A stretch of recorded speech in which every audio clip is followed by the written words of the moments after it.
front of over 7,400 people, history was made as Keyworth Stadium reopened for the very first time as the new home of Detroit City FC.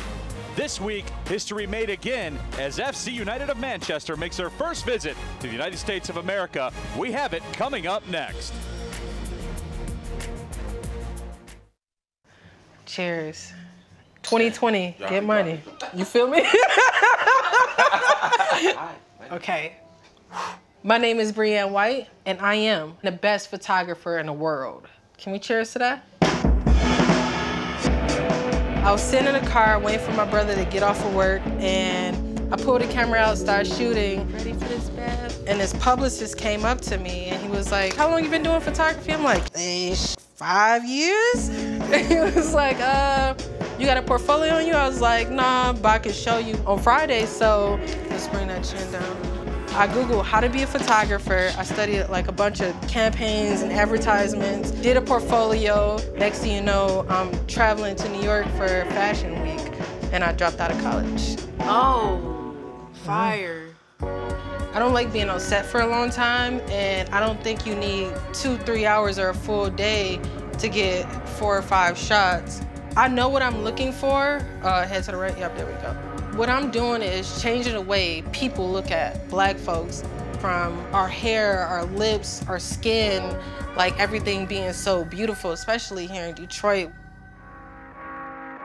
I go to 4 or 5 states a week, and I always tell people like, yo, you have to come to Detroit. It's so beautiful. Like, if you come to Detroit, I'll give you a tour. How many tours I did? 50, 60? Like, people fall in love with the city. So far, like, I had like 4 people move here off the tour. The one thing I want people to go home with is a sense of community. Like, it's not in New York, it's not in LA. Everybody for themselves, and we looking out. I'm Detroit to the day I die.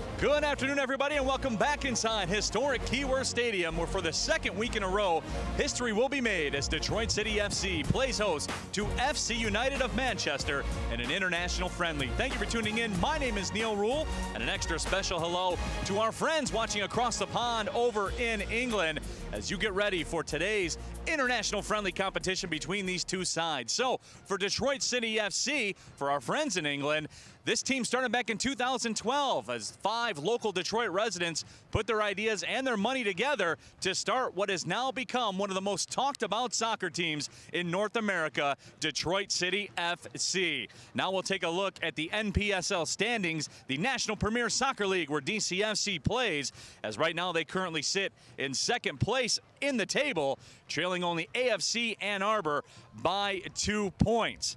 Let's take a look at the pregame report brought to you by the Metro Detroit Chevy dealers. This is the first time these two teams have ever met, as FC United Manchester making their first ever trip to the United States. FC United's last match was a 2-2 draw back on April 30th at Broadhurst Park. Now last year, FC United of Manchester finished in 13th place in the Northern League standings, the 6th tier of professional football over in England. So today, it's very warm, it's very hot, it's very humid. Hydration and depth will be at a premium, and we'll have all that action for you coming up next.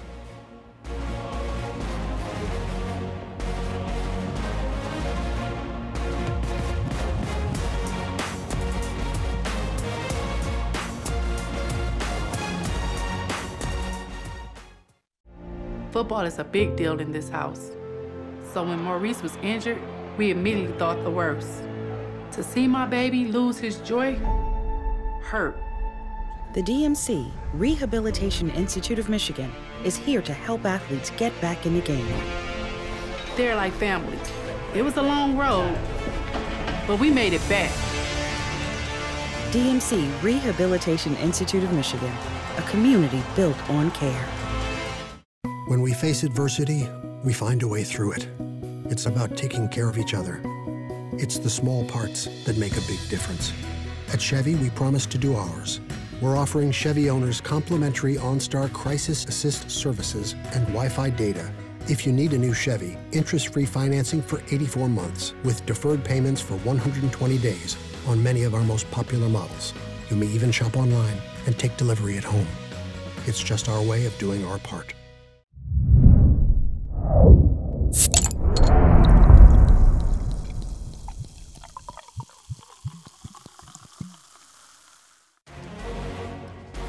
Welcome back inside historic Keyworth Stadium as we are just moments away from a first for the FC United of Manchester club as they are playing their very first match here in America, squaring off in an international friendly against Detroit City FC. Welcome back. My name is Neil Rule and joined here in the booth. And folks, this is a very special treat for me, and anybody who knows soccer at all knows that my broadcast partner here today, Steve Coppell, was a former great for Manchester United. Actually played a long time for the English national team as well. Steve, scoring 7 goals during your time as an English national team member. And it's awesome to have you here in the booth. Thanks so much for joining us. How's Detroit for you so far? Well, it's been brilliant. Flew in on Thursday, and it's been nothing but tremendous hospitality ever since. Everyone's made all the FC United people feel very much at home.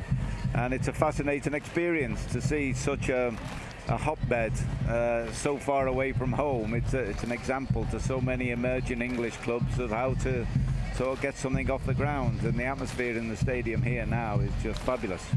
And welcoming in our viewers over from England in the Manchester area. Now, Steve, you look at these two clubs, these are essentially mirror images of each other. They're very organic, very grassroots beginning, just people, a group of people who love soccer, and this is the result of a community-based club on both sides. Yeah, and it is, and it's the exact opposite of the way football is going in England now, with so many foreign owners coming in. And the thing that buying an English football club gives an owner is worldwide fame, whereas it should be giving the local community a real substance, a real core of the values that you want to go on to the next generation. Fascinated by the FC United story, and to see it duplicated over here, I think it's a great example of the way football should be going. Unfortunately, I feel it's going, certainly at the top end of English football, it's going the other way. Yeah, and as you get a look at the Northern Guard here, as we see them on the screen, this is what I say, pound for pound, the best sports fans in the city of Detroit, and pound for pound, one of the best supporter groups in soccer today across the country in terms of American soccer. FC United of Manchester obviously has their group as well. They have almost 200 people that have come over here from England to take in this match. Piggybacking on what you just said about the corporate nature of soccer and the way it is today, this is community-based support at its finest. You look at the history of the stadium, $750,000 raised by supporters of Detroit City FC to renovate this place, bring it back to its glory of the 1930s. This is what soccer's about. Well, it should be, and just to see the work that has been done. We were watching a training session yesterday, and people were explaining to us the community had got together, as you say, raised funds, but more importantly, actually did a lot of the work themselves to bring the stadium up to the modern standards. And here we see it now, and it's a delight to see it so full. So supporters who are obviously just loving the situation, loving the growth of the club, and are 100% behind the club. So you can look at it and say, well, there's only a rosy future recommended. Steve Coppell, our guest here today for the duration of the broadcast. We're happy to have him along here as we get you ready for Detroit City FC and FC United of Manchester in an international friendly. So now we're going to talk about the reason we're here, the game itself. These two clubs going at it. And Steve, this is a bit out of character in terms of climate here today for the Detroit area. Temperatures in the high 80s, heat indexes pushing the 90-degree mark. The pitch will be considerably warmer than that with the sun beating down on it. So how does that change things? If you're Ben Pierman for Detroit City FC, or if you're FC United of Manchester, you have to take into account all these factors and plan accordingly. Yeah, and the FC players, I was with them this morning, they're very conscious of being hydrated, but it's difficult to be hydrated in these conditions. As you say, so hot. Heaven knows what the temperature is actually on the pitch. You know, there are just wispy clouds in the sky, but the heat is just coming down strong, and the players have got to be very, very careful in terms of the performance. You know, to use an old Terry Venables expression, they've got to get the rest in possession. I think it's very important. I would expect or anticipate the FC team to have a little bit more technical ability and to use that to retain possession. Whereas the Detroit team, a lot of college players, bags of enthusiasm, bags of energy, It will be a fascinating contest, and the first 10 minutes I think will show us so much about the fitness of the two sides. Again, we've got to remember FC United, their season finished 2-3 weeks ago. I don't think they've been training too hard in the meantime, so it might just catch up with them as the game progresses. But first 10 minutes will be a great indication. Is there a magic minute mark that you look to during your time? And you played all over the world in some of the biggest matches that have ever been played.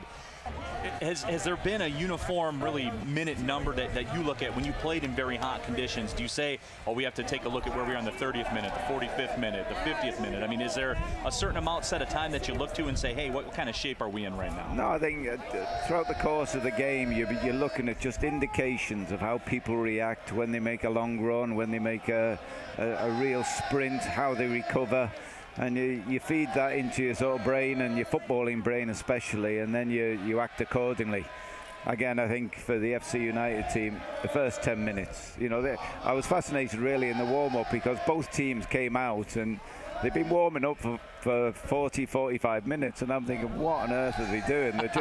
They're just depleting all their energy stores, and all they can do now is just go in the dressing room, try and get as much fluid as they can into their bodies and get themselves raring to go.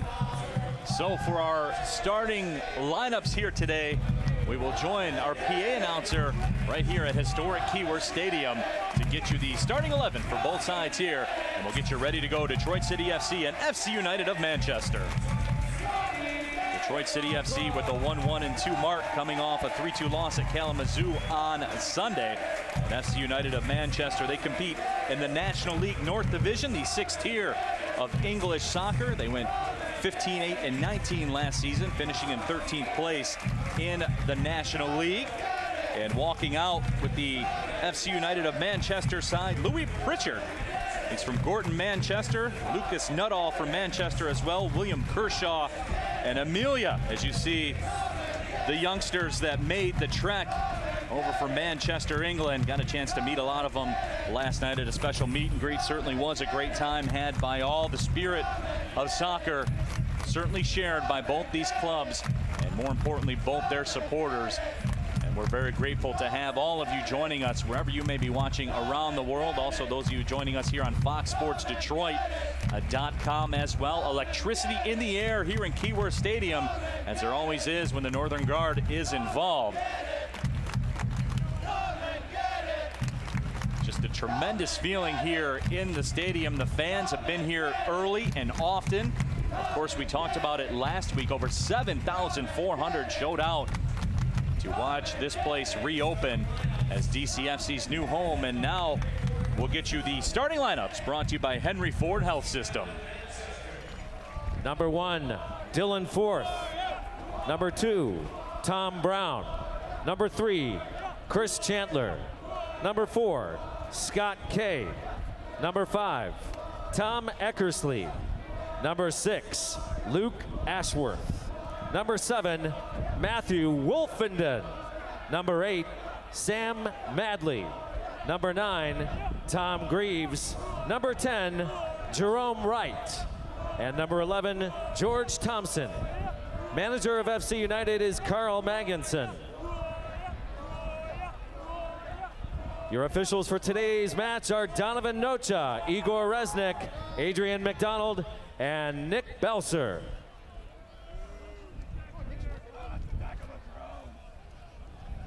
And now, for your hometown Detroit City FC starting 11.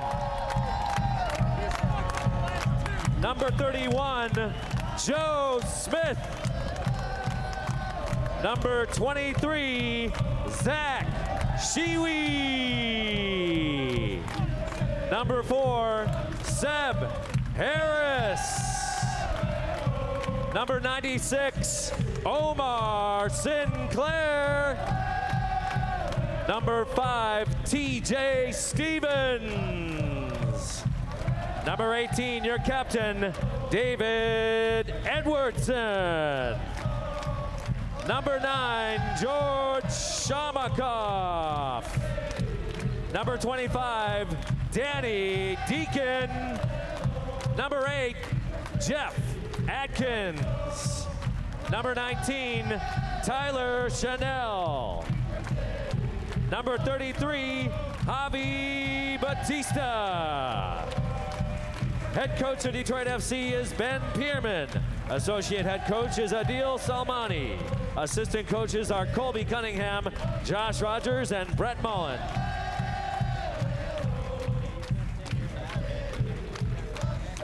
Now, ladies and gentlemen, please rise and remove your hats for the national anthem led by the Detroit City FC supporters section.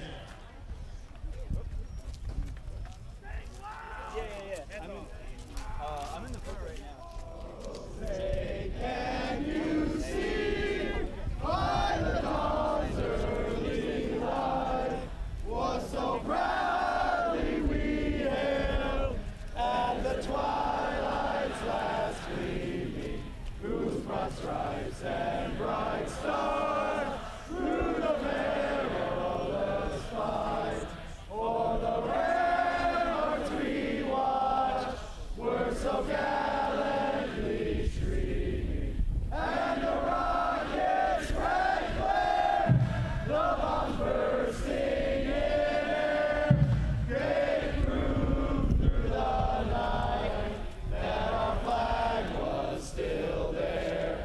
Oh, say does that star-spangled banner yet wave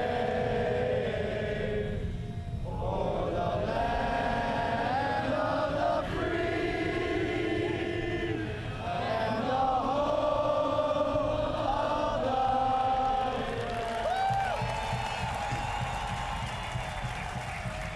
Our national anthem performed by the Northern Guard. As always, you have the starting lineups. You have all the information we need, and we're just a couple moments away from the opening kick here. FC United of Manchester of the National League North over in England, the 6th tier of soccer across the pond, as they say, in Detroit City FC with a 1-1-2 mark in the NPSL, ready to do battle in an international friendly.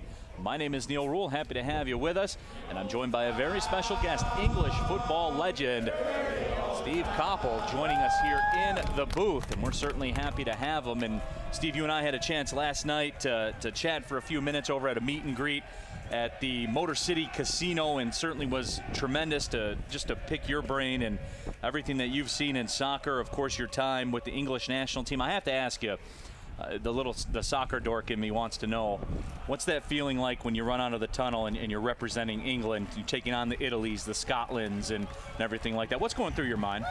Well, it's the ultimate dream. You really do dream about it as a kid. Everyone, you play games in your head of one day perhaps having that honor to represent your country. And my first England international was at home against Italy in a World Cup qualifier, and Italy had already qualified, but for me it was such a magical moment, you know, for my family.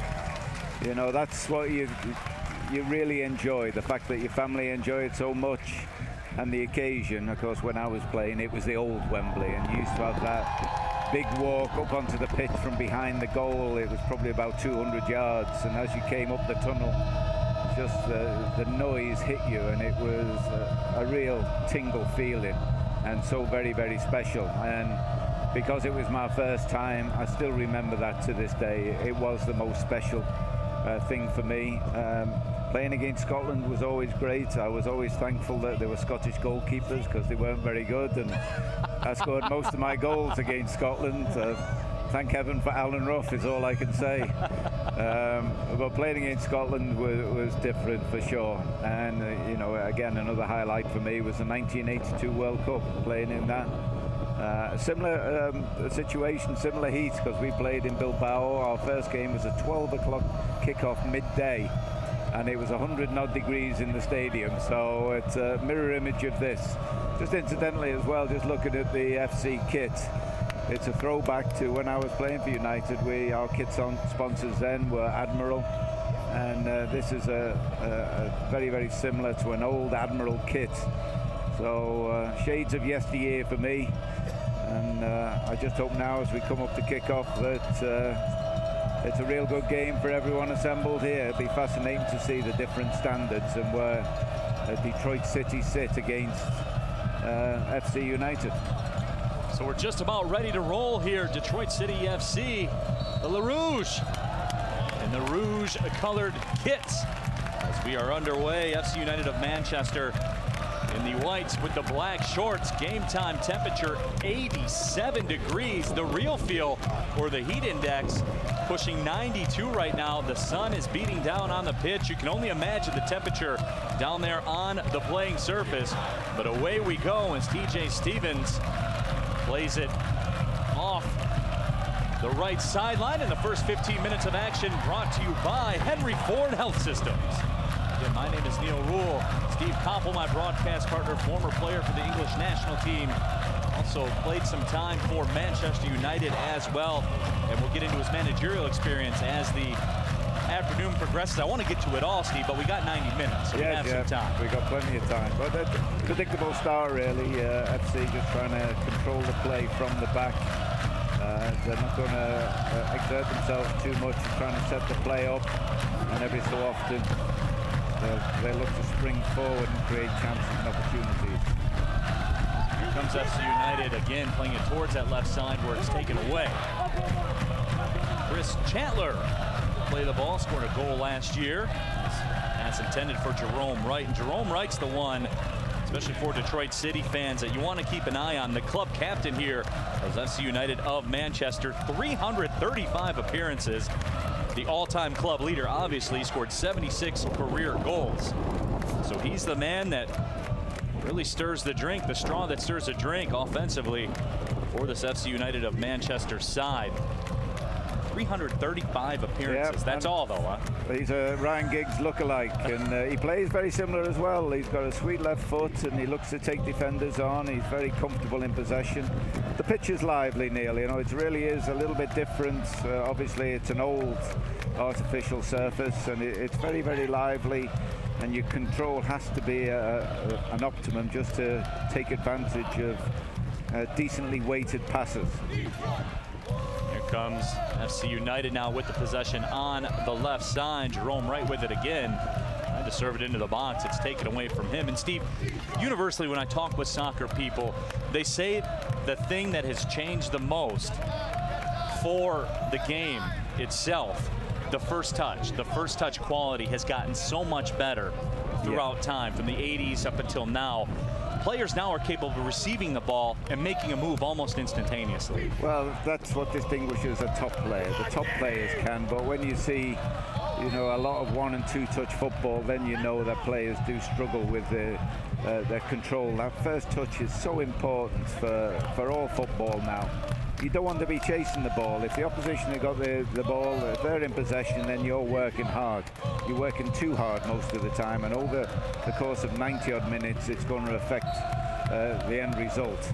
But a good, solid first touch, a vision, is very, very important. Ball was sent into the box. Luke Ashworth was the target for FC United. Again, Detroit City standing tall on that defensive line. So a throw incoming. Set pieces, I think, will be very important, Neil. I think English teams are always priding themselves on the quality of delivery, so that'll be fascinating again to see how the American team will deal with a lot of aerial challenges. Here comes a counter-attack for Detroit City FC. The ball is sent up. It's a 3-on-1.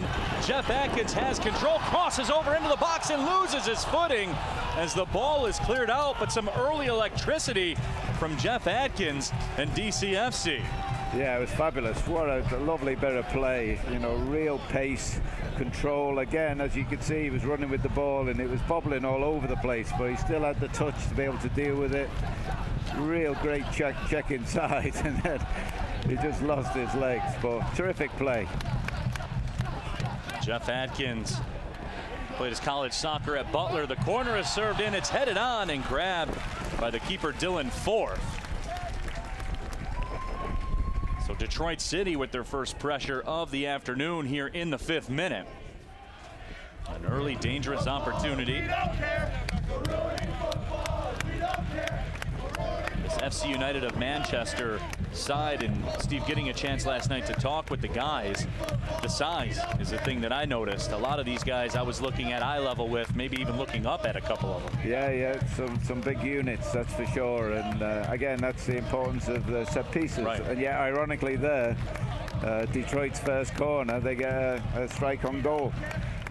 So, you know, that's an area that one team has got to win. I think it's so important when it is so difficult to create and carve opportunities. Detroit sitting deep now. You can just see the way they're playing.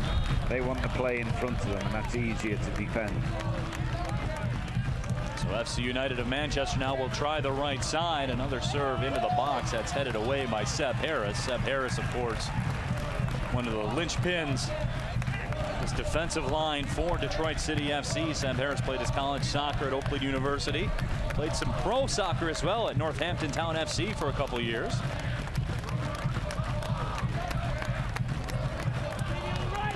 Scott Kay along the sideline loses possession. It'll be a throw-in coming up for DCFC.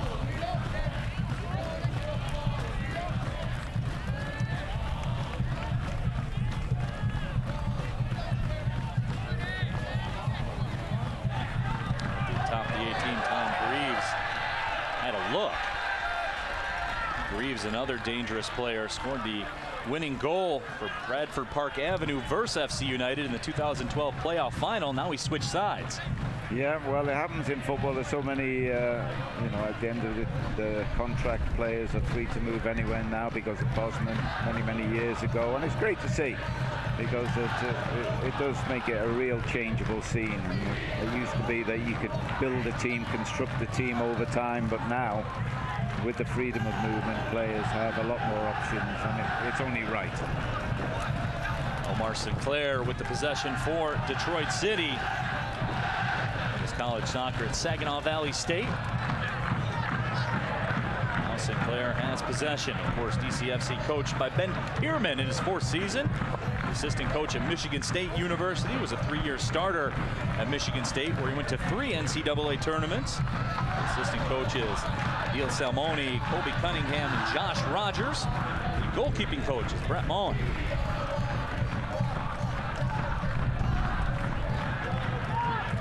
DJ Stevens playing a bit of knockaround right now with Omar Sinclair.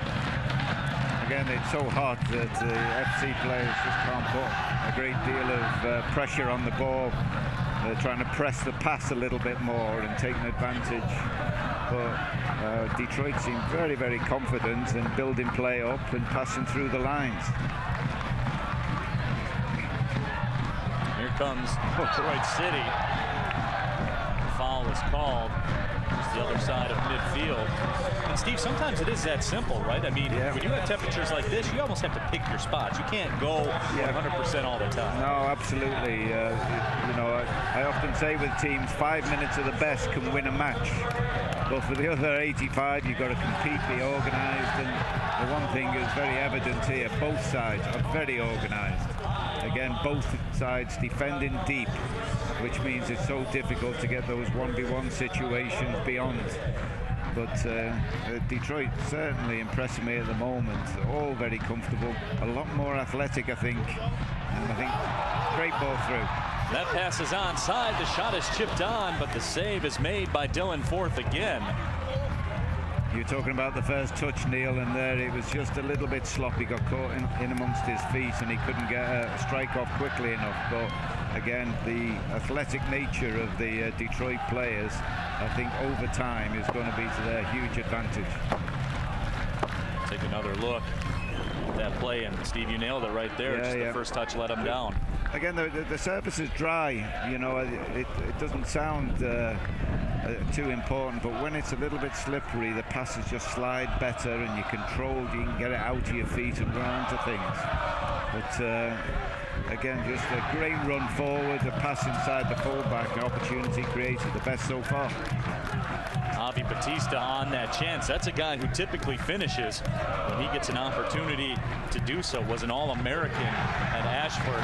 Scored 11 goals in 19 games as a senior. So the book on Javier Bautista, something we saw certainly last year. Struggled with injuries last year, but a very capable finisher. I'm sure he'll be the first one to tell you he expects better from himself on that effort. Again, a composed build-up here. They're not giving away possession. They know how important it is to keep the ball. Very, very confident and comfortable passing, and then the bomb over the top. And now here comes Bautista again with an opportunity. Right foot is in the back of the net. It's a goal for Detroit City. Javi Bautista strikes. Terrific finish there. The ball over the top again, born out of a very patient build-up play, a super pass over the top, and a very, very calm finish. You know, credit to them, they created that because of their patience in the build-up. And Steve, no sooner did I say that when Javi Bautista gets an opportunity to finish, more often than not he does. Yeah. Just moments later, another chance, and Bautista strikes again. Well, Luke Ashworth, he put his arm up for offside, but it certainly looked as if it was onside. It was just a perfectly timed run and very confident finish. And I think the FC players now know they've got a game on. Here in the 11th minute, DCFC takes a 1-0 lead on the Javi Bautista goal. And the smoke supply for the Northern Guard is under heavy duress early on here at Keyworth Stadium. Don't worry, Steve, they got smoke for days. Well, I can only imagine what the health and safety would say in England. I'm not sure that would be allowed, but it looks great here today. Yeah. There's more where that came from, trust me, Steve. They have come prepared all the time. So now FC United of Manchester, as you said, they know they have a game of it here. 1-0, Le Rouge in front. Neil Rule, Steve Koppel with you, English football legend. Certainly a special treat for us to have him in the booth. And I was joking with some of my soccer elite friends, Steve. I told them I got the opportunity to work with you, and they were like, "Wow, that's awesome, that's incredible." I said, "You realize this man was on the field with the FA Cup last weekend, yep. And this weekend he stuck with you." Yeah, so 7 days ago. It was a brilliant occasion and really enjoyable. That was the thing about it, taking the cup onto the pitch. I don't know if it's been done before. Myself and Sir Alex rekindling memories of 26 years ago when we played in the FA Cup final. It was a fabulous occasion, fabulous day.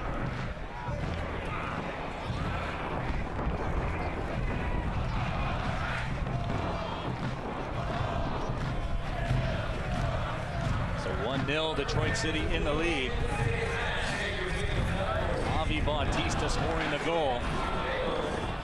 So, Steve, what does this do now for the game plan of FC United of Manchester? We have 86 degrees. We have a heat index of 93 degrees. Now you're down a goal as well. Now you have to throw a little more caution to the wind a little bit, don't you? Yeah. I think they expected to control possession a little bit more. I think they anticipated that Detroit wouldn't have the finesse that they obviously do have. So now they've got to impose themselves on the game and build up play just a little bit quicker than they are at the moment. Again, Detroit really well organized, getting 8-9 men behind the ball. It's very difficult to break down. Now it's in the back of the net, a goal for FC United as Sam Madley tickles the twine and ties this match up at 1. See, what do I know, Neil? I'm saying how difficult it was to create chances, and they got to score straight away. But you know, it just shows they have that little bit more quality up front, very incisive, and the ball comes across. You know, a speculative ball into the box, but terrific play. That's the kind of cross that you really want as a player. Sam Madley there. When I played for United, we were always told to hit a violent cross. That means smash it along the 6-yard line, and that's a mirror image of how we were taught to play when you get in those wide situations. Tom Greaves with the ball across, really delivered, and that's the kind of finish you want, 2-3 yards out. Sam Madley, who had 10 goals in 33 appearances last year, talking with him last night, said he's very attack-minded, and that certainly was a scenario there. That shot with the left foot lifted over top by Danny Deacon. Danny Deacon, who had a goal and 3 assists against Dayton, looking to pick up where he left off there. Let's go to our Better Made fun fact here today. FC United of Manchester's attendance at its first home opener at Broadhurst Park on May 29th of last year. 4,232. It was a sellout for them. And again, we talked about mirror images of each other. These two clubs, DCFC last week, opened Keyworth Stadium. They sold this place out 7,410. So, Steve, it just comes back to that organic grassroots effort of soccer or football over in England. It's community built. You can't beat that because everybody is vested. And so unusual in England. Right, because in today's day and age. It's been so, everyone's been so used to a benevolent millionaire bailing out clubs left, right and centre. And for a community to take charge of its own destiny, it really is something to admire. You have to admire it. What they've done is so unusual. The level they're playing at, 4,000 crowd, is just phenomenal. You know, usually a lot of the teams round about will be getting 300, 400, 500s at best. And all of a sudden, FC United come along and getting great crowds at home and also taking lots of numbers away.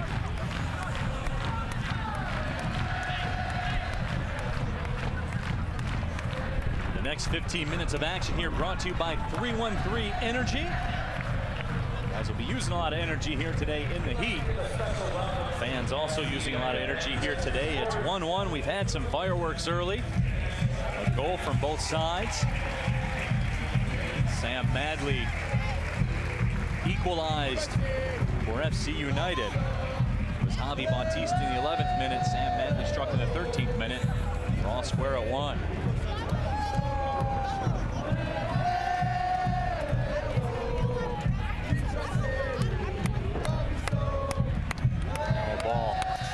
To the right side of the box. Bit of a misplay there from Sam Madley, the goal scorer, but now FC United with control of it. Oh, it's flicked on. Now it's put out of play. A corner kick upcoming. Both teams, when they get in the wide areas, seem to be producing real dangerous crosses, and that's the way I've always felt is the best way to get around packed defenses. If teams are getting 8, 9 people behind the ball, then inevitably in wide areas you get 1v1s, and they're the best odds you can ever have in football. Jerome Wright will trigger the corner. Ball sent high towards the back corner. Now it comes free. Or Danny Deacon will play it. Deacon being harassed by Jerome Wright. Still being harassed. He's taken down and fouled. I think that was what you could call a diplomatic foul, because it gives his chance the rest of the teammates just to get back, have a little bit of a breather. I think if he hadn't have committed that foul there, then it would have been a breakaway, which is so difficult to defend against. Danny Deacon was away. It would have been a big problem for FC United. There you go. Detroit City with control. Channel knocking it down, sending it to the midfield. The captain, Dave Edwardson, with it. He's taken down. Here comes a counter attack for FC United of Manchester up the left side. Here comes Sam Madley. He's got a goal already. Send the cross in. Nobody home on the other side. A goal kick coming. Again, Detroit City. A decent cross coming in. He just couldn't get that control, the bend into the danger area, that second 6-yard box. Very impressed in these early stages with that man there, Omar Sinclair. He seems to be very, very composed, not only in possession, but in those 1v1 situations. He knows which way to show a player, which way will give them the least advantage. He looks to be a player in the making. And Steve, that's one thing, and you've been managing at the highest level of soccer in England, obviously in the EPL, and when you look at a player, when they have that calmness, that presents itself. Yeah. When they're cool under fire, that's a trait. If you don't have it, you will find that out right away, won't you? Certainly as a defender. You know, he's obviously blessed with pace. You can see he's a real good mover, but in possession, you know, he just waits that extra fraction of a second on the ball and picks his midfield player out or his front player. He's composed. Chris Chandler trots over. He will throw this in. We're tied at 1 here in the 20th minute. My name is Neil Rule. Happy to have you with us. A very special guest commentator in the booth with us today, English football legend Steve Koppel. Played for Manchester United, scored 7 goals for the English national team as well. Now some space in the middle of the field. The dummy is sent through by Tom Greaves. Greaves has already had a helper here today. Something to be said for those guys that are up top in the middle of the field that are very complacent to assist and create plays. Yeah, and you look how sort of long the pitch is in terms of the back four of FC United and the back four of Detroit. It's 60, 70 yards, and in this heat, you're depending on the mobility and midfield players to control possession, make the opposition work hard, but also to make progress, to get up the field, to create opportunities. You know, a huge distance, and you want your players to be comfortable, not give the ball away cheaply, to dominate possession, because that is the crucial aspect when it's so hot. Luke Ashworth, who scored 5 goals last year, sends that pass up along the right side in front of the Northern guard. A lot of wing-to-wing passes here in the first 20-plus minutes of action. Now FC United looking to maintain some possession. Scott Kay in the mix down there. George Thompson plays it to Jerome Wright. Wright, nice looking pass into the box. Wright with the touch. That ball is loose. And off his line is Joe Smith. Good anticipation by Joe Smith. Yeah, for sure. He's quick. I was watching him in the warm-up before the game. He's a real good shot stopper, but he proved there that he's quick coming off his line. But good interplay for FC United. That is the way they want to score the goals, although on the evidence of the early stages of this game, it looks from wide areas that they'll produce the best play.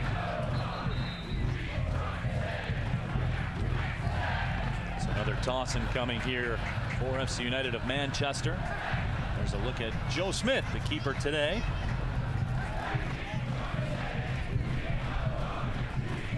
Joe Smith played his college soccer at Southern Illinois University, Edwardsville.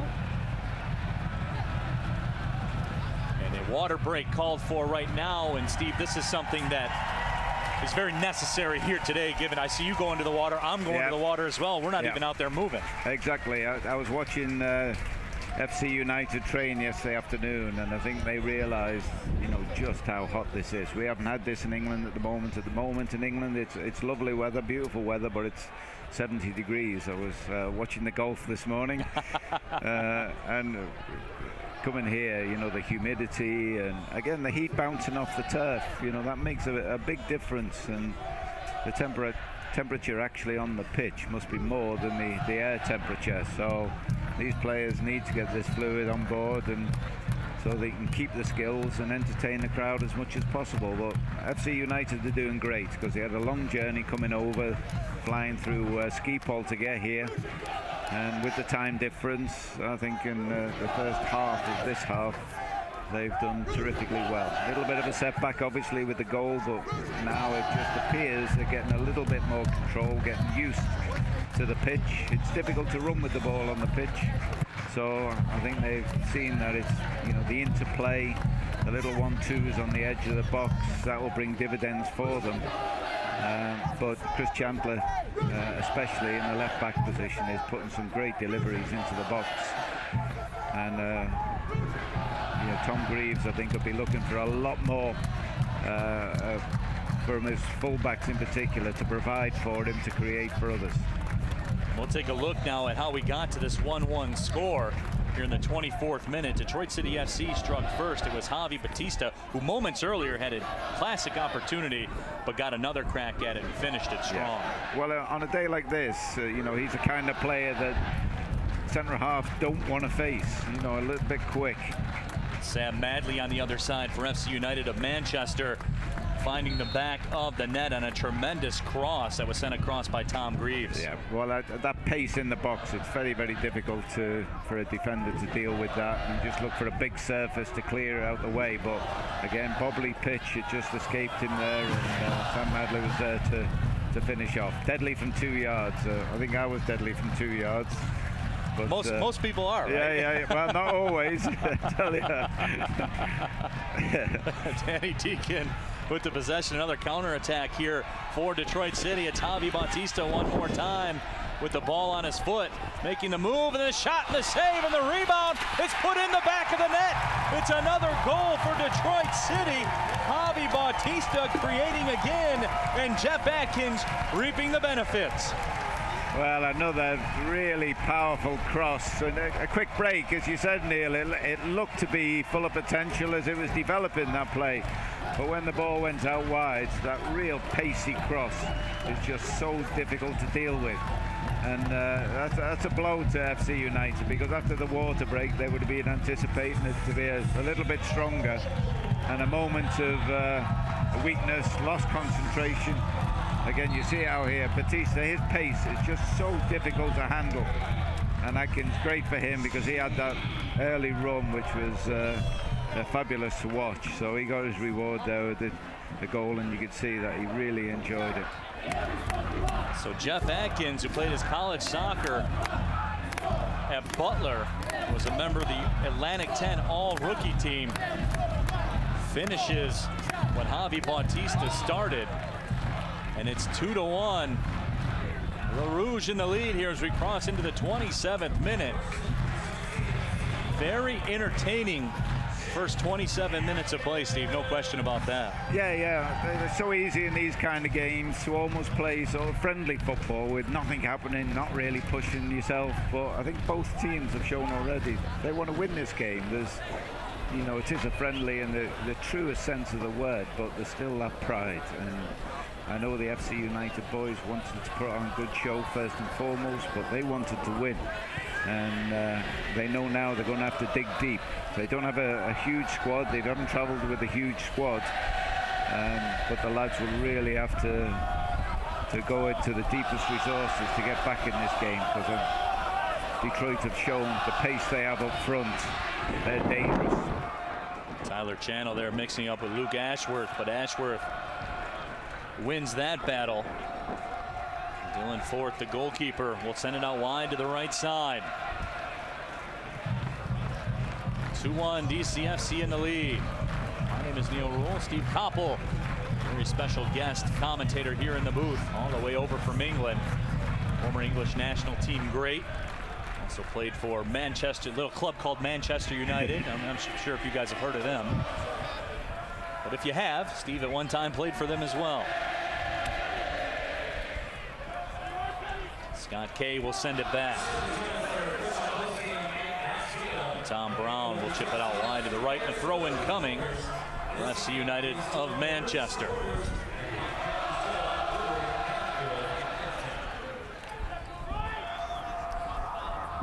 Temperatures in the high 80s, the humidity making it feel in the low 90s, and as Steve was talking about, down there on the pitch, it's got to be pushing 100 degrees minimum. Uncharacteristic early June weather here. Yeah. Well, for English people, it's just uncharacteristic. You know, we might get 1 or 2 days like this, but you know, so very difficult for the FC United players to really get the ball down and play. Again, I said the pitch was lively. Because it's dry, it's just bobbling all the time when you run with it. I'm not making excuses, it's just a fact. For both sides, right. It's difficult. But that's going to be a critical element of going forward to the team who's going to win the game. You need to be in control. You need to control the tempo of the game. At the moment, you know, FC are just struggling to get into positions where they can really hurt Detroit. Detroit is so well organised, and again, you can see they're deep there. They're dropping off, so all the play is always in front of them, and that's a lot easier to handle. Now, Steve, kind of going off the board a little bit, being over here in America, give us your take on soccer here in America. I think we've finally seen that soccer in America has really turned the corner in terms of its place amongst the major sports here in the USA? Yeah, I think the thing that's holding it back almost is the fact that, you know, they're taking a lot of players to almost justify the league who are on the slippery slope in European football. It'll be great to see maybe in the not too distant future when they're taking current stars from European football. And not because it's just money based, but because it's an exciting league that people across the world, you know, not only Europeans but South Americans as well. You know, all too often you see a player coming here just to see out his last couple of years and get a little bit more of the gravy train.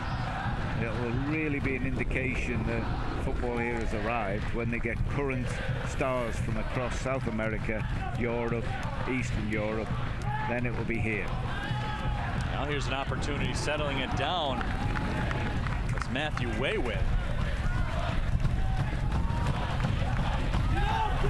Scott Kay with the control. Set on frame where Joe Smith is equal to the task. The next 15 minutes of action brought to you by Phoenix Haas, the official building partner of Detroit City FC.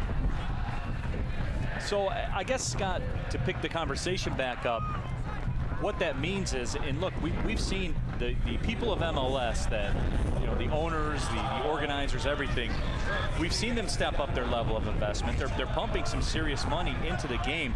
But what you're talking about is almost that next level of investment. Because let's be honest about it, Steve.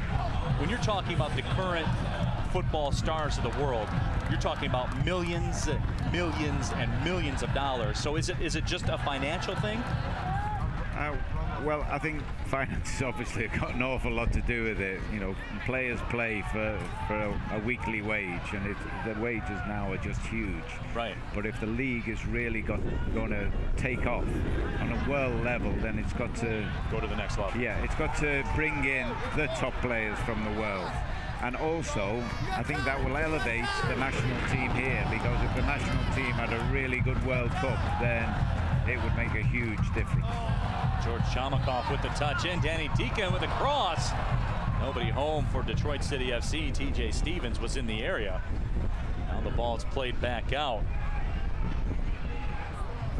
It's gathered by FC United of Manchester.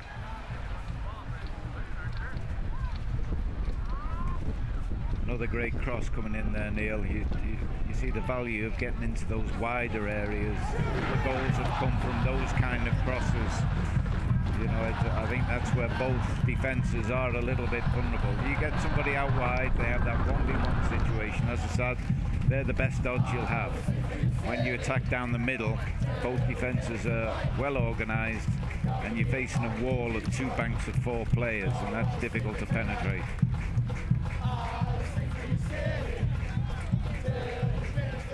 And Steve, piggybacking on that American soccer discussion, it's interesting to me to get a look here at this FC United team and Detroit City FC almost playing that a typical American brand of soccer where the counterattack is almost a preferred method. You're willing to concede a little bit of possession for that quick counter strike. Well, I think that's the way right across certainly European football now. It's almost when you're not in possession, the team will retreat to a certain level, and then they'll make them work hard for whatever they're going to create from there. And I think that's you know, they copy. You have to copy. If you can't innovate, you imitate. You imitate the best teams, and that's what the American teams are doing now. And that is the way forward. You have to compete at that level. You have to be strong in certain areas.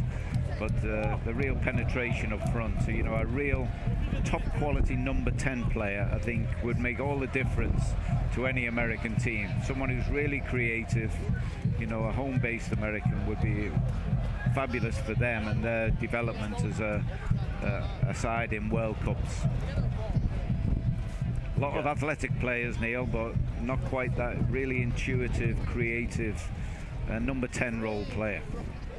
The top class of finishers, as you will. Certainly in short supply. That's why the goal scorers make all the money, right? Exactly. And get all the shoe deals and everything. Yep. 2-1, Detroit City with the lead here in the 35th minute. Neil Rule is Steve Koppel with you. Steve, of course, former English national team great, played for Manchester United as well. World-class football manager as well in the English Premier League. We'll get into that in a little while as well. Again, Steve, I want to get to it all like a kid in a candy store right now. I gotta pace myself. I can't use it. It's like these guys out here in this heat. I can't use it all up in one sitting, you know. Well, isn't it great with the crowd as well, Neil? Look at them chanting now, really creating a fabulous atmosphere for their own players to play forward. Here comes Javi Bautista again with a shot, and it just misses the right post. But again, up that left side, Javier Bautista has been a force here this afternoon. Well, he is the real force. He's got so much pace, and he's using it to his advantage. Going either way. I think he scored with his right foot, didn't he? Comfortable there, going back onto his left side. And again, that shot across goal. When I was playing, I was always told, as you come in from that angle, just hit it as hard as you can towards the far post, because if you miss hit it one way, it's a goal, and if you miss hit it the other way, it's a terrific cross. So the other players just couldn't anticipate that. And now here comes an opportunity, and coming off the line and making the grab is Joe Smith. So again, good anticipation by Smith. Again, they don't give possession away. Well, I haven't said that they have done, but good call, Steve. They're quite happy playing out from the goalkeeper, because they feel that is the best way to conserve energy, to control the possession. But obviously, it all falls down when somebody gives it away. That's what FC United are hoping for. A slack pass will give them possession when Detroit aren't set up to defend. When they build up slowly, it's easy to defend. And again, we'd like to extend an extra special hello to those of you watching over in Manchester, in England, in the evening over there. And we appreciate you joining us here. You can send us a tweet. Let us know exactly where you're watching with the hashtag WatchCity. Of course, you can follow Detroit City FC on Twitter at Detroit City FC. So send us a tweet with the hashtag WatchCity. Let us know where you're taking in the action. We get to those periodically as the afternoon goes on. As we push on towards the 38th minute, 2-1 the score. Javi Bautista's been the story, a goal and an assist so far. He's been absolute electricity up the left side. One of the rare times today we see some possession from City as TJ Stevens moves into the box and curls it across. And Javi Bautista just out of his reach again. Boy, he is raising havoc in there. Yeah, and what we were saying before about being deadly from 2 yards, it just shows you that people do miss from those situations. But great break down the right side. A control ball, but again, the bobbling ball, he was coming in at such pace. He might have been better off just side-footing it with his left foot back the way it came. He just tried to guide it round with his right foot and missed what you can only call a golden opportunity. Here comes Chris Chandler for FC United. As they're looking to possess here as the ball comes through the midfield. Tom Brown controls it. George Thompson.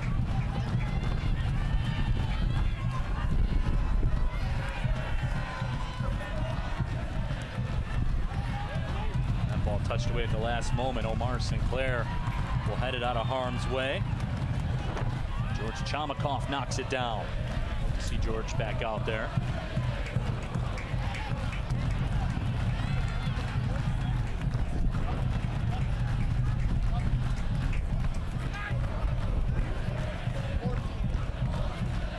Captain Dave Edwardson with control in the midfield.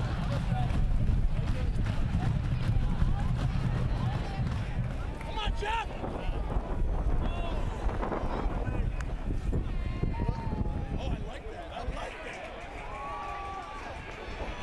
Now more opportunity. That shot is knocked down. The rebound is loose in the box. And Tyler Channel's calling for a handball. But the official says play on as Dylan Forth makes the grab. But a very hairy situation there for FC United of Manchester. I don't think Dylan Forth would be too pleased with his handling there. It looked to be a comfortable save just at the right height, and it bounced out of his hands. And as you say, a big shout for handball, but I suspect it was only one hand, and that's allowed. That ball sent up towards the left side. I believe that's Matthew Waywin giving the chase, and a whistle sounds, and TJ Stevens is on the ground. It's tough to see from our vantage point exactly what happened, but that's usually the case. The whistle ends up with somebody on the ground, right? Yeah, well, he's a big unit, isn't he, Waywin? Absolutely. So I think he knows that he's been in a challenge, TJ Stevens.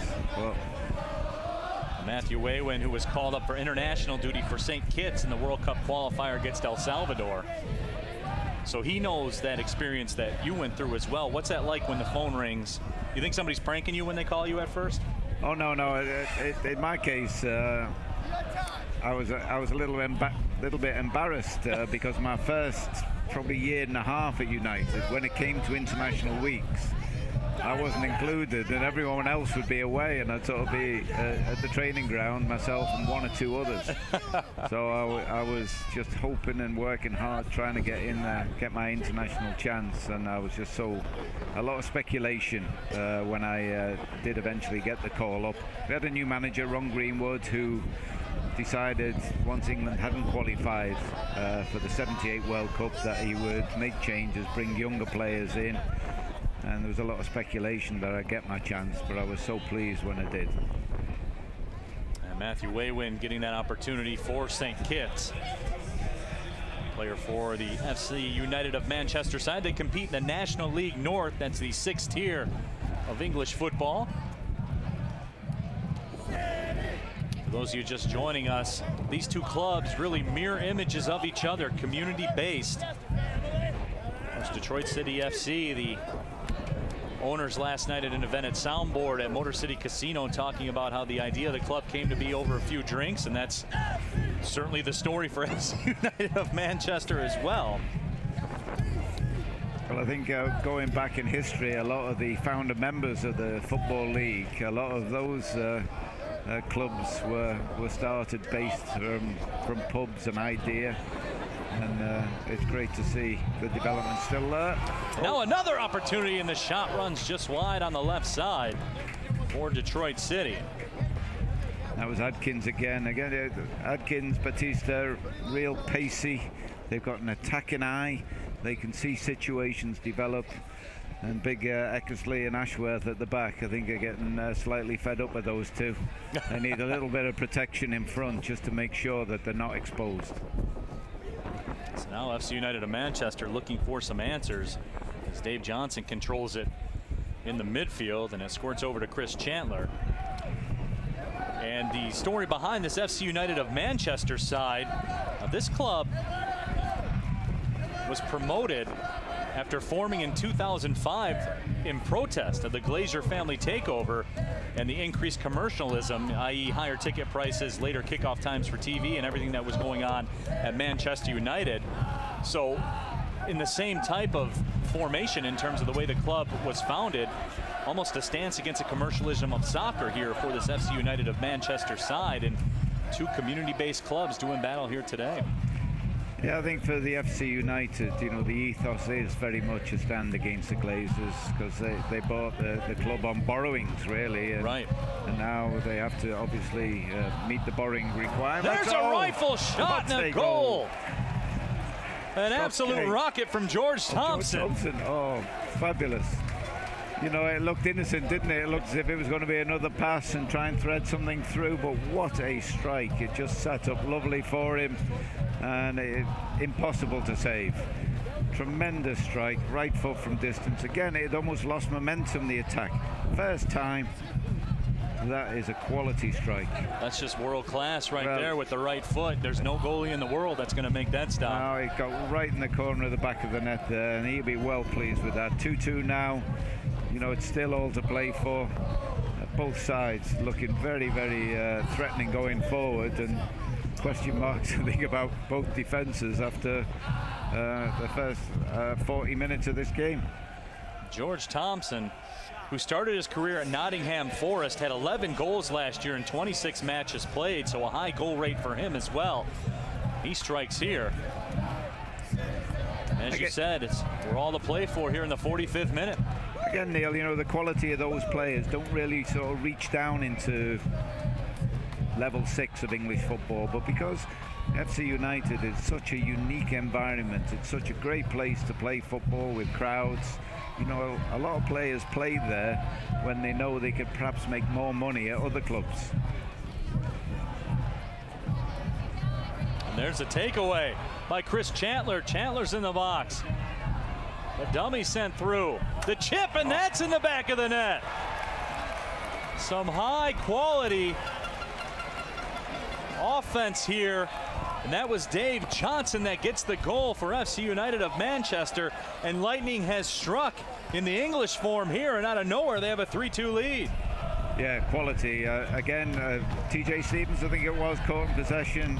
Chris Chandler has been a thorn in the side of Detroit all afternoon. But Dave Johnson, they often talk about passing the ball into the back of the net, and that was vision to see the space, but beautifully flighted pass into the back of the net. He'll be well pleased with that.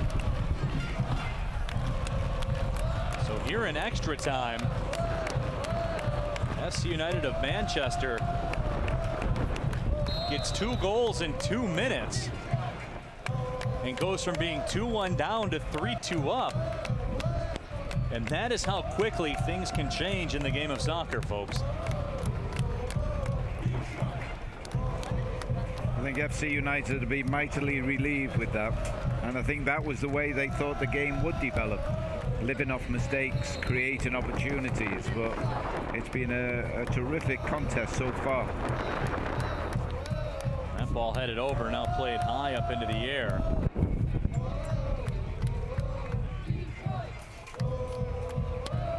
Zach Shiwi with it. Shiwi loses control, and the whistle will sound.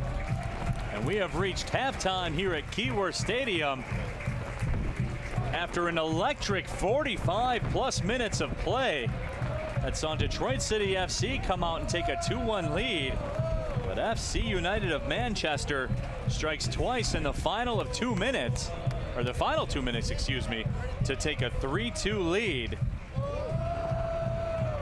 So FC United of Manchester getting the job done. And you know, it's really intriguing because we saw DCFC use the counterattack to take their lead. We saw FC United with possession that didn't really result in much, but it's a funny game though, isn't it? You come back out, Steve, and they get 2 in 2 minutes and away they go.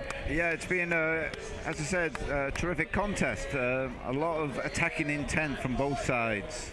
Detroit have the real pace up front with Adkins and Batista. They really are. They have a lot of penetration going forward, and it's more of an outball, whereas FC United have got a more considered build-up. And I think, as I said, they'll be well pleased to be 3-2 up at half-time. It's so easy in these conditions to almost go through the motions, and yet both sides are so determined to play progressive football, to try and create opportunities. And in the first 45 minutes, there have been an awful lot of good opportunities for both sides. You would probably say a draw at half-time would be a fitting result, but I don't think FC United are going to give a goal back too easily now. They've had a few issues at the back. I'm sure Carl now will get them in at half-time, have a sit-down, a little bit of a rearrange in terms of the physicality in the second half. They don't have a big squad, and it's making huge demands on the players who are going to play most of the 90 minutes. Whereas Detroit, I believe, are going to make a lot of changes in the second half. So you got fresh players, maybe not as technically advanced, but fresh legs are dangerous in this weather. Absolutely. Right now standing by on the sideline with head coach Ben Pierman. It's our sideline reporter, Lindsay Pearson. Lindsay. Thanks, Neil. I'm with Coach. Coach, how would you evaluate your team in the first half? Not bad for about 41 minutes. Got some new guys involved, some younger guys, giving them some starts and some minutes against a good club. So overall, I thought it was positive. I thought we deserved to be in the lead. I thought we created more chances, but they're a good team. They took 2 chances at the end. So we got a new group in the second half, just going to have to play better. And what are you looking for from that new group in the second half? It's hot, so we got to improve our energy a little bit. I thought our ball retention and circulation was good. I think it can be better. Some of the decisions out of the back were poor. Some of the defensive structure was really off as well. Okay, thanks, Coach. Good luck in the second half. Neil, back to you. Thank you very much, Lindsay. 3-2. FC United of Manchester with the lead. Dave Johnson broke the 2-2 tie in the 46th minute. And that is where we stand as both these clubs get a much-deserved rest here in the upper 80 conditions with the lower 90s real feel, the temperature on the pitch.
Football is a big deal in this house.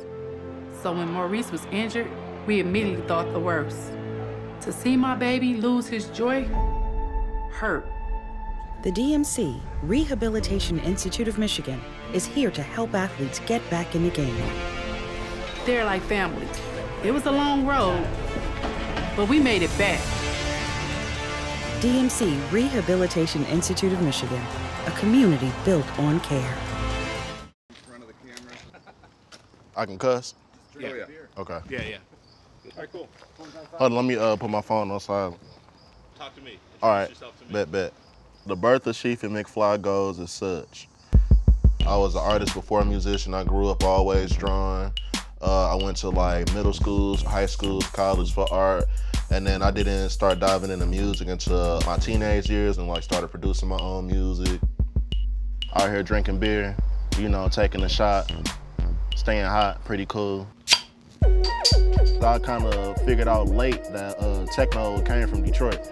Cause I never really left Detroit till I got older. We was just blessed to get so much different types of music. It was like, I felt like I had a birthright.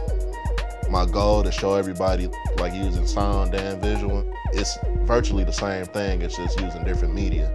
But I like to think my paint's really descriptive so you can like hear it like it's music. This mural right here, it's called Detroit Never Left and stuff, you know. I made like a local Detroiter on there. Somebody like walking up and down this street right now to pay homage. So you good, bro? See, he could be on the wall right there, you feel me? That's him. I go so hard for Detroit because it's all I know. Born and raised, bred and fed. You just walk around the corner and oh, you on some bull? What? This is why I made everything happen. I feel like I'm obligated to like not only put my city on the map, but help other people, you know, do what I'm doing, if not better, you know. All right, good seeing you, bro. What up, though? I'm Sheafy McFly. I'm the greatest artist that ever lived.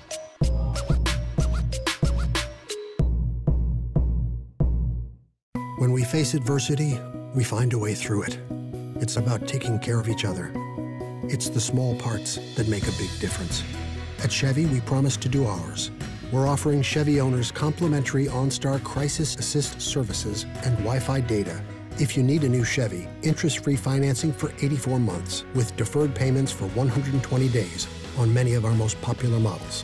You may even shop online and take delivery at home. It's just our way of doing our part.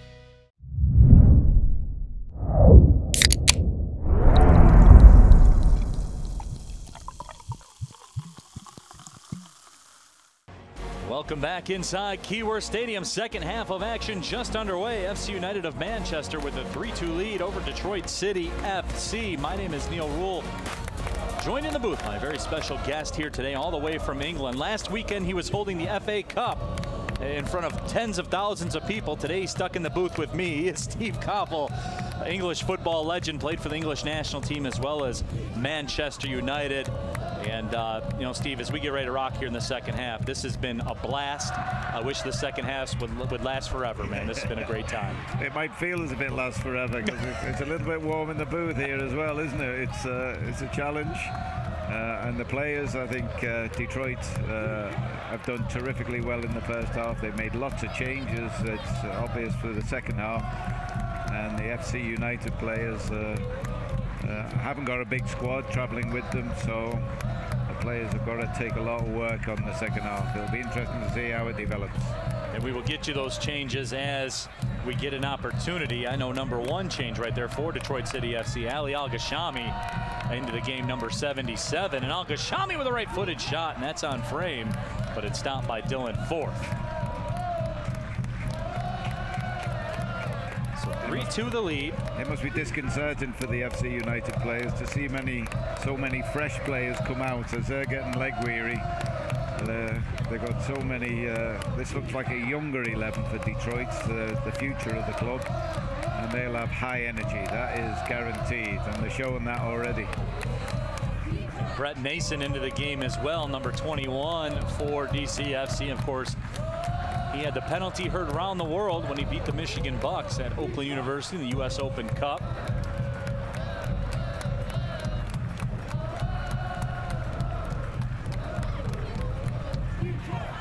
The next 15 minutes of this match brought to you by Fago, the official pop of Detroit City FC. And while we're at it, really the official pop of the city of Detroit unofficially. There's a left-footed blast that goes over top of the frame.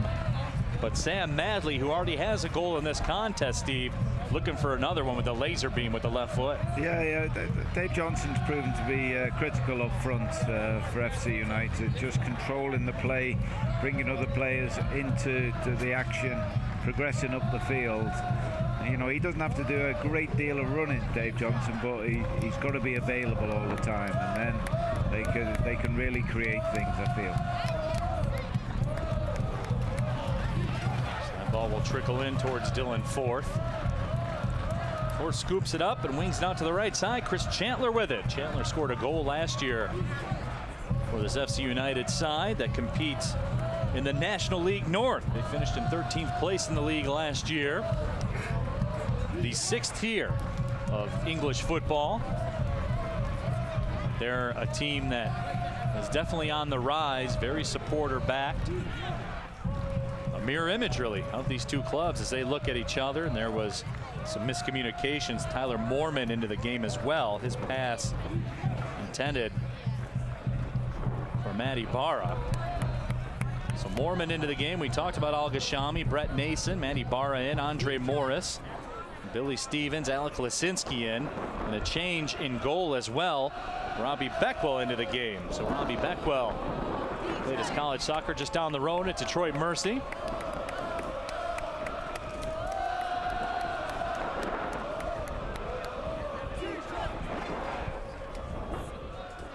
So how does this change things, Steve, tactically for DCFC? You have basically more than half your team is fresh coming in, so that opens the door to do a lot of things you want to.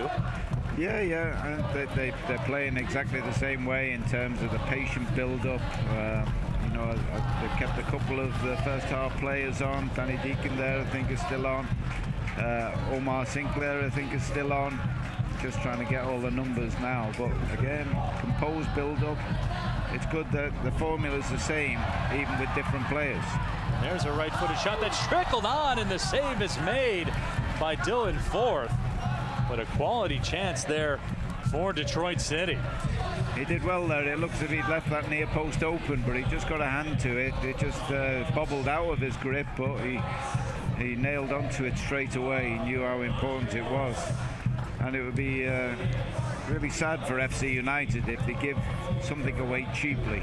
You know, if the opposition are going to score, make them work hard for it, make them create something special. Don't give it for nothing. Danny Deacon dangerous for Detroit City as always. Deacon, a goal and 3 assists in the game against Dayton, was a 2-time All-American in college.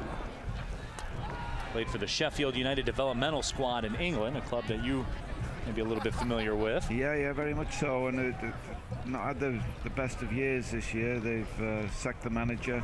I don't know if they've made new appointments, but it's a big club. They should be at least 1 league above where they are at the moment. And with Sheffield Wednesday doing so well, it hurts for all United fans in Sheffield. So a quick restart there for FC United. And that ball touched out over the sideline again, right in front of George Thompson. George Thompson's a name we've said a lot here today. Of course, he had the goal in the 44th minute to square this match at 2. Off a world-class right foot. My name is Neil Rule. Steve Koppel, our special guest commentator here today. Scored 7 goals for the English national team. Also played for Manchester United. And something we haven't talked a lot about, Steve. Very active in a management capacity as well. A couple stints at Crystal Palace, a stint at Manchester City, Bristol City, Portsmouth as well. So really, what's the biggest transition from being a player and going into management? Because you have to look at the game really in 2 entirely different perspectives. Oh, it's a massive change, Neil. It's incredible. As a player, sometimes you'll work an hour and a half a day. As one of my old coaches used to say, the most important part of training as a player is rest. You need to be rested all the time, and then suddenly you're thrown into management. And it is literally 24/7, 365. You can be doing different things. You can be on holiday in the summer, and all you're thinking about is your team and who you're going to acquire, who you're going to sell, and how you're going to change things, how you're going to get better. It's a massive challenge, and now with the size of the staffs at all the big clubs, you know, it's a huge corporation almost. Certainly in the Premiership, and all the big teams in the Premiership, they have 1 bus for their players to go to away games, and they have 1 bus for the staff. You know, my first away trip as manager of Crystal Palace, we had 3 people outside the 12 players on the bus, whereas now, I think my last stint at Reading, I think I had 9 staff on the bus. So it's a huge change in the way the game has developed. Sports science now so important. Nutrition, psychology. It's not just about picking 11 players to play football. Again, Bill Shankly very famously said, you know, football is a simple game made complicated by idiots. And I think that goes an awful long way to explaining the way sometimes we overtalk it. And it's great to see this, not grassroots football because it's way beyond that, but just general, genuine enthusiasm and people wanting to play football. Danny Deacon sends that shot over top of the bar, and right now we're going to offer up to everyone at home our weekly trivia brought to you by Flagstar Bank, the official bank of Detroit City FC. We talked about Steve Koppel here in the booth. So the trivia question this week: when did Steve make his debut for Manchester United? So we'll let you chew on that. Send us a tweet at Detroit City FC if you think you've got the answer. Lindsey Pearson's got 2 phones, so she can keep track of everything that's going on the social media as well. So send us a tweet. Let us know if you have the answer. 3-2 right now.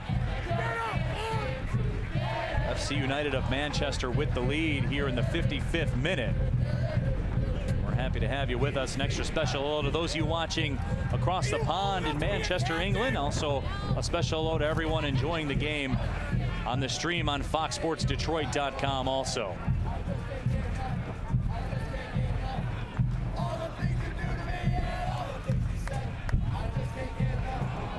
Now here comes an opportunity FC United of Manchester. That ball is slid out towards the right side. George Thompson with it again. He's got a quality strike to his game. There's no doubt about that. We saw that evidence in the 44th minute. There's a quality service in. That ball flicked on just wide by Tom Greaves. But here in just the last couple moments, Steve, FC United of Manchester have become very dangerous. Yeah, well, that's been a constant all afternoon with George Thompson, his delivery into the box. And again, we've seen it all afternoon. When the ball comes into the box, both sides are getting numbers in the box, and that's when chances are created. Good opportunity there. Difficult glancing header, and just the wrong side of the post. Scott Kay knocks it down and takes possession. So again, make sure you tweet your answer to our weekly trivia brought to you by Flagstar Bank. And again, this question this week, my broadcast partner and I, when did Steve Koppel make his debut for Manchester United? Send your tweet to @Detroit City FC. Left-footed shot. Ball is loose in the box, and the save is made by Robbie Beckwell. So Beckwell put to the test.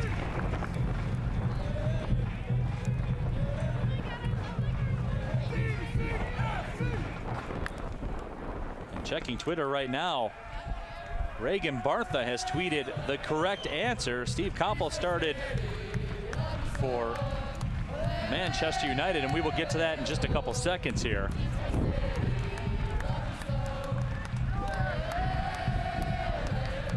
So 3-2.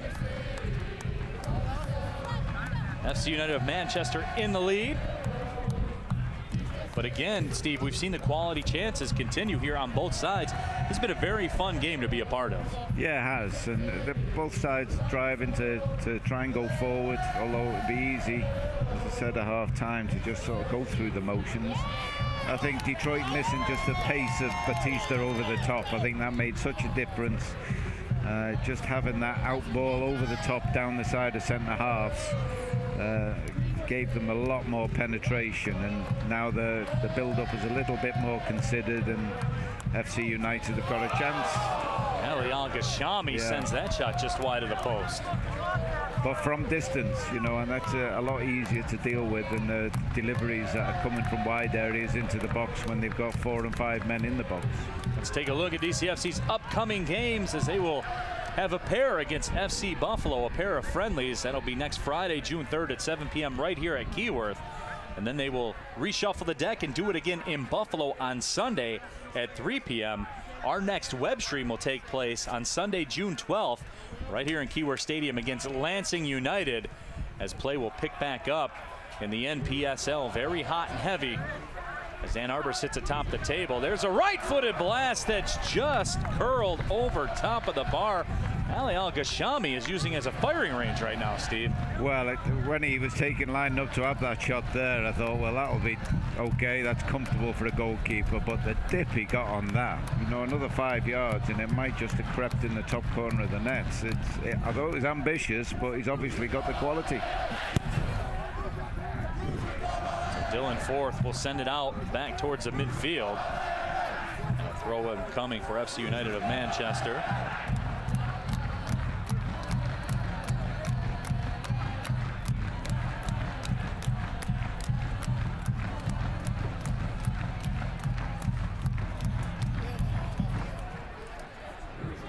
So here comes FC United of Manchester on the attack up the left side. Good defensive play made, however, by Andre Morris. Here comes another counter for Detroit City, but that ball played into the middle of the field. It was taken away by Scott Kay.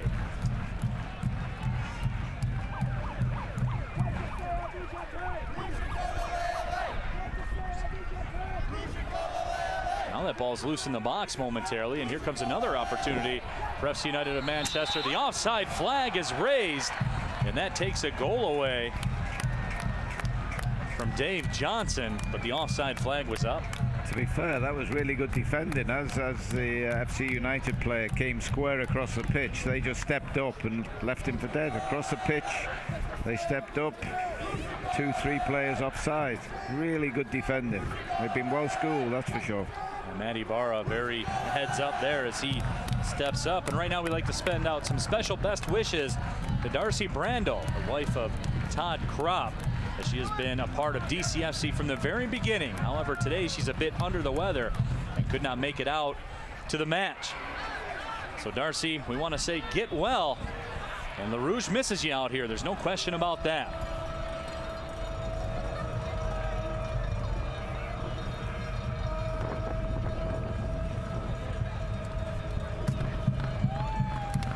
As the sun continues to shine on the very hot Keyworth Stadium pitch. Game time kickoff temperature 86 degrees. The real feel was 93. It's got to be pushing 100 down there on the actual field itself. Here comes an opportunity again for FC United of Manchester. As the ball played towards the middle of the field. Dave Johnson has had a good go of it here today. Right-footed shot is blocked up front by Andre Morris. They've got a little bit more control now, though, FC United. I think technically they are more superior than this 11. And again, they've got two centre forwards at the moment, Dave Johnson and Tom Greaves, and that gives more focus to the play. And I think they're just taking advantage of that. And in comparison, Detroit just a little bit slower. Again, don't have Batista, that ball over the top. It's a little bit more considered, which is playing into FC United's hands. Chris Chandler sends that one back to the keeper, Dylan Forth, who plays it up. The whistle sounds and the foul is called. So let's go back to our trivia question from Flagstar Bank. My broadcast partner here today, Steve Koppel. When did he make his debut for Manchester United? And we've had various tweets come in. A lot of you, we didn't fool a lot of you. March 1st, 1975, as there was another opportunity for Detroit City FC. March 1st, 1975, and a 4-0 win over Cardiff City. So tell us about, what do you remember about that day? Oh, I remember it vividly. You know, we were talking about our first game for England and how memorable that was. I think I signed for United on the Wednesday, and the doc said to me that I would be sub on the Saturday against Cardiff. And at the time, United were in the second division in England, and they just stuttered a little bit. They were at the top, but they were just beginning to stutter a little bit. And after an hour, it was 0-0. And when I ran onto the pitch, my heart was beating so strong. And as I ran on, we had a corner. And to be honest, I never even made the edge of the box, and we scored from the corner. And I think that was just a golden moment for me. It had absolutely nothing to do with all me. All because of you, right? All because of your presence, right? I just felt so good running on, and then for us to score as well. And then the first time I got the ball, I panicked. I thought, blimey, what shall I do? So I crossed it, and we scored from the cross. Well, of course. And we ended up winning 4-0. And again, a little bit of a story behind the day. I was signed from Tranmere Rovers, and I was at university at the time, and my boots had gone with the Tranmere team. They were playing away at Aldershot. So when I turned up at Old Trafford to play on the Saturday, I didn't have a pair of boots. So I had to use an old pair of Stuart Pearson's boots. And it was just a surreal experience, a magical day for me. 4-0 at the end of it. You know, I felt so proud to be a part of this club. And we went on for the rest of the season unbeaten and got promotion back into the big time, the top division. And it was just a memorable couple of months, which were spoiled by having to take exams at university in June. Wow. So it was bizarre times. At least you didn't have much going on. You know, the next 15 minutes here are brought to you by Flagstar Bank, the official bank of Detroit City FC, and the official sponsor of the Neighborhood Champ program that brings 60 Detroit neighborhood residents to each and every LaRouge home game. DCFC and Flagstar bringing the beautiful game to Detroit neighborhoods all summer long. Here comes a bit of a break, but unable to catch up with it. It's Alec Lasinski. As FC United of Manchester continues to lead 3-2 here as we cruise in towards the 66th minute. corner kick opportunity. That ball's hit on, and it's headed just wide. And putting his head down, can't believe it, was Dave Edwardson. It was a Geordie. I think he may have missed that on purpose. What a delivery. What a sweet left-footed delivery that was. What a golden opportunity. He won't want to see that one again, that's for sure. Terrific cross in from the corner. Dave Edwardson, who wears the captain's armband, the 4th most matches played in DCFC history, won the Black Arrow Award as the team MVP last year.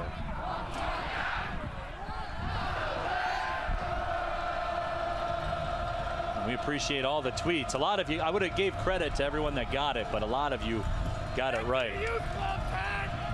Giving that opportunity to slide into the DMs here at Detroit City FC.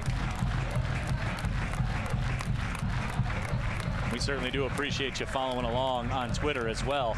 You can send your tweets with the hashtag WatchCity. Let us know where you're watching it from.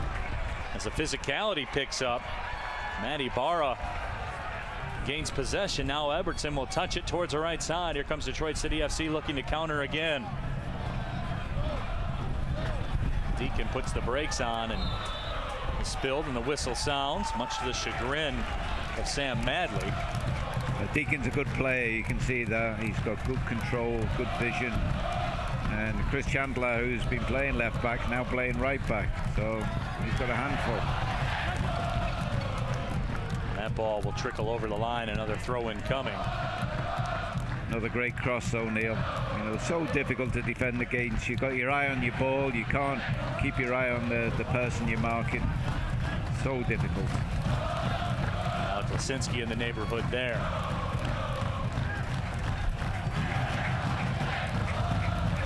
Steve, I think we've seen both of these sides really settle it down over the last 10 minutes here. Much more of a traditional match between these two sides. We saw fireworks the entire first 45 minutes plus. A couple of early chances here in the second half, but these two teams have really dug in.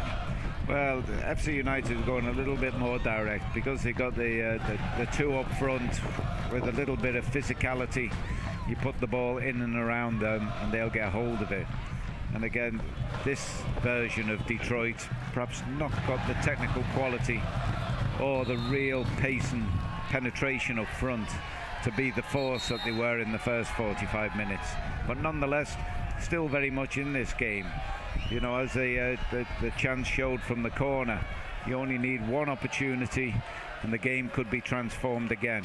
FC United came back into it, a couple of goals in a few minutes, and they seem to be more in control of the tempo and the match now. But as we go into the second half, physically it will be a problem for them.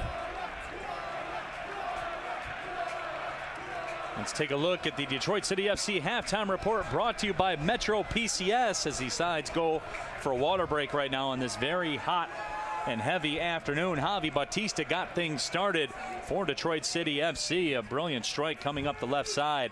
Sam Madley, who was very dangerous from 2 yards out, as my broadcast partner Steve Capel told us earlier. He scored to even things in the 14th minute. Jeff Atkins put Detroit City on top. But a minute-and-a-half flurry from FC United of Manchester. George Thompson with a rocket right foot in the 44th minute. Dale Johnson in stoppage time just a minute and a half later gave FC United of Manchester the 3-2 lead. And that is where we stand going into the 69th minute, as we will take a look at it. But you may mention Javi Bautista was a guy that really kind of turned this match on its ear to start. Pace, you can't deal with pace. It's difficult to defend. And again, the quality of the crosses, these pacey crosses coming in, you know, it's such a problem for any big centre half to move his feet quickly.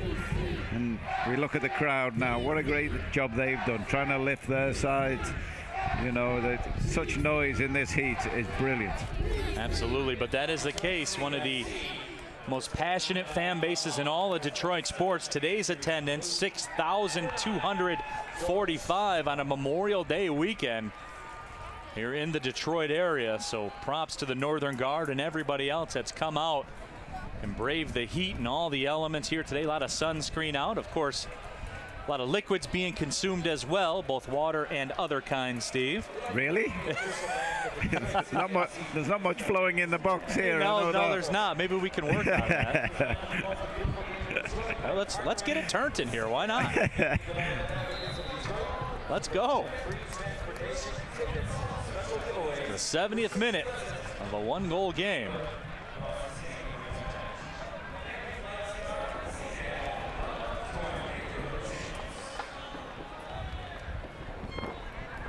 Neil Rule, Steve Koppel with you. Happy to have you with us. An extra special hello to those of you watching over in Manchester, England, as set into nighttime there, right? About 10:30.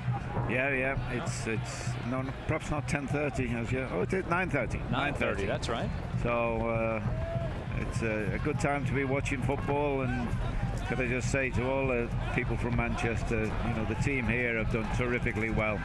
They've been great ambassadors for the city and for their football club. They're playing with real vigor. You know, the preparation not ideal, but they have done fabulously well, and I can only commend, you know, the way they behaved as well. Superb. Absolutely. They've all been very gracious to me as well, and I certainly appreciate everybody there in England having me in your homes here tonight. An American guy calling soccer. I know it's a bit blasphemous over there, but I appreciate you guys not crushing me too bad on Twitter, so thank you for that. Steve, as I said earlier, it's been an absolute honor, an absolute pleasure to work with you and pick your brain. And like I said, I could sit here for 90 minutes and listen to you tell stories. If I had my way, that's what I would do. So 3-2 the lead for FC United of Manchester. We have not seen a goal here in the second half so far. And the pace has calmed a little bit. It's over 6,200 in attendance here today. The official attendance brought to you by Rise.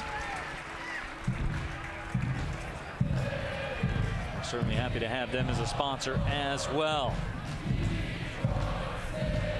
That ball touched ahead. We've said Sam Madley's name quite often here this afternoon. He has a goal already in the 13th minute that leveled things at 1. Detroit City would take a 2-1 lead, but FC United of Manchester struck twice in about a minute and a half to take the 3-2 lead in the locker room.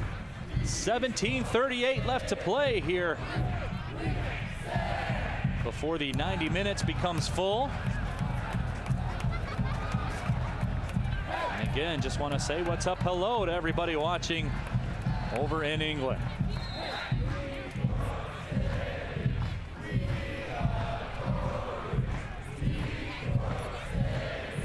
And an extra special hello to the Armchair Army, who have sent along their wishes, saying the tables have turned, and they certainly have. Yeah, definitely. And a credit to FC United to get back into the game, because it looked at that stage as if Detroit were going to have the edge going into half-time, and psychologically so important to go in, have a sit down, have a regroup and a drink at half-time, knowing that you've got your noses in front.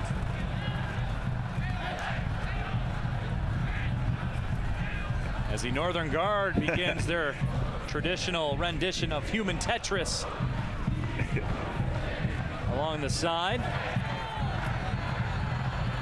Really one of the unique things in sports is you see them going from side to side. That's incredible, Neil. I didn't realize supporting the team was so physically demanding. Especially on a hot day like today. Yeah. Well, hence the liquid replacement, I believe. That's right. They're staying hydrated, no doubt about it.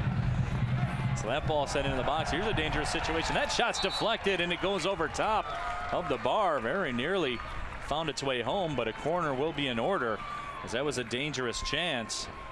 Lovely play, the build-up there. Again, a terrific pass into feet. Tom Greaves there, just the deflection, but you could see on the half turn, saw an opening, and good defending, to be fair, to get it over the top of the goal. As we motor into the 75th minute. Corner here for FC United. Corner sent long. Tracked down along the sideline. That ball played all the way back to the keeper, Forth. So Forth will touch it and settle it down for Chris Chandler. Chandler has played well here today. Good long left-footed cross pass, but it actually bounces over top of the intended target. I believe that's Matthew Waywin over there. No, check that. That was Jerome Wright.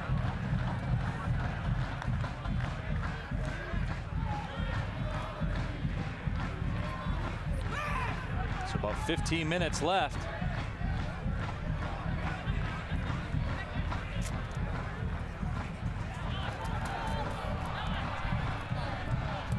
Number 27, Andrew Dalu, has come in for Detroit City. That ball is touched by George Chamakoff. Ali Al-Gashami will send a crossover. Bobby Budlong into the game as well for Detroit City.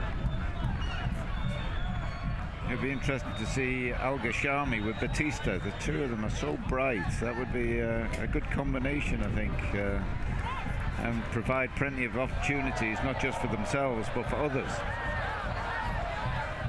Definitely too high quality. And here's Al-Gashami with a right-footed shot. It just misses the upper right-hand corner. The next 15 minutes is presented by M1 Imaging. You can tweet your choice for the man of the match to @DetroitCityFC and include the hashtag M1Man. So send your tweet to @DetroitCityFC with the hashtag M1Man. Make your voice heard. The M1 Imaging man of the match. Lindsey Pearson will put those two phones to work and figure it all out. There's a right foot shot that will trickle wide off the foot of Sam Madley. So Madley, who had 10 goals in 33 appearances last year, has played the entire 76 minutes plus, and I think we're starting to see the effects of that too. Well, he should really have just ran on there, but having scored one, I think he wanted the glory goal, the volley into the top corner, and I think Dave Johnson gave him a very quizzical look when he had that shot from distance, because as such he was through on goal. It's a lot easier to shoot than run with the ball when you played 70 minutes in these conditions.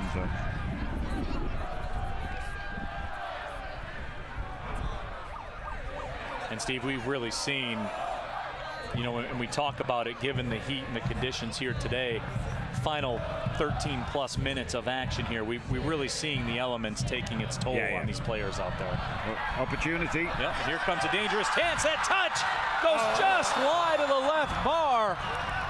Tyler Moorman came within a breath of squaring this game at 3. A second great opportunity. You know, he's gone through there 1v1. I thought the goalkeeper had made it almost easy for him by coming out. It was just a flick over the goalkeeper, just missing the goal. He knew it straight away. He was trying to chase after it and put it back in the net, but he must have felt it off his foot. He just went the wrong side of the post. Tyler Moorman, who played his college soccer at University of Detroit Mercy as well, as did the goalkeeper right now, Robbie Beckwell, for Detroit City.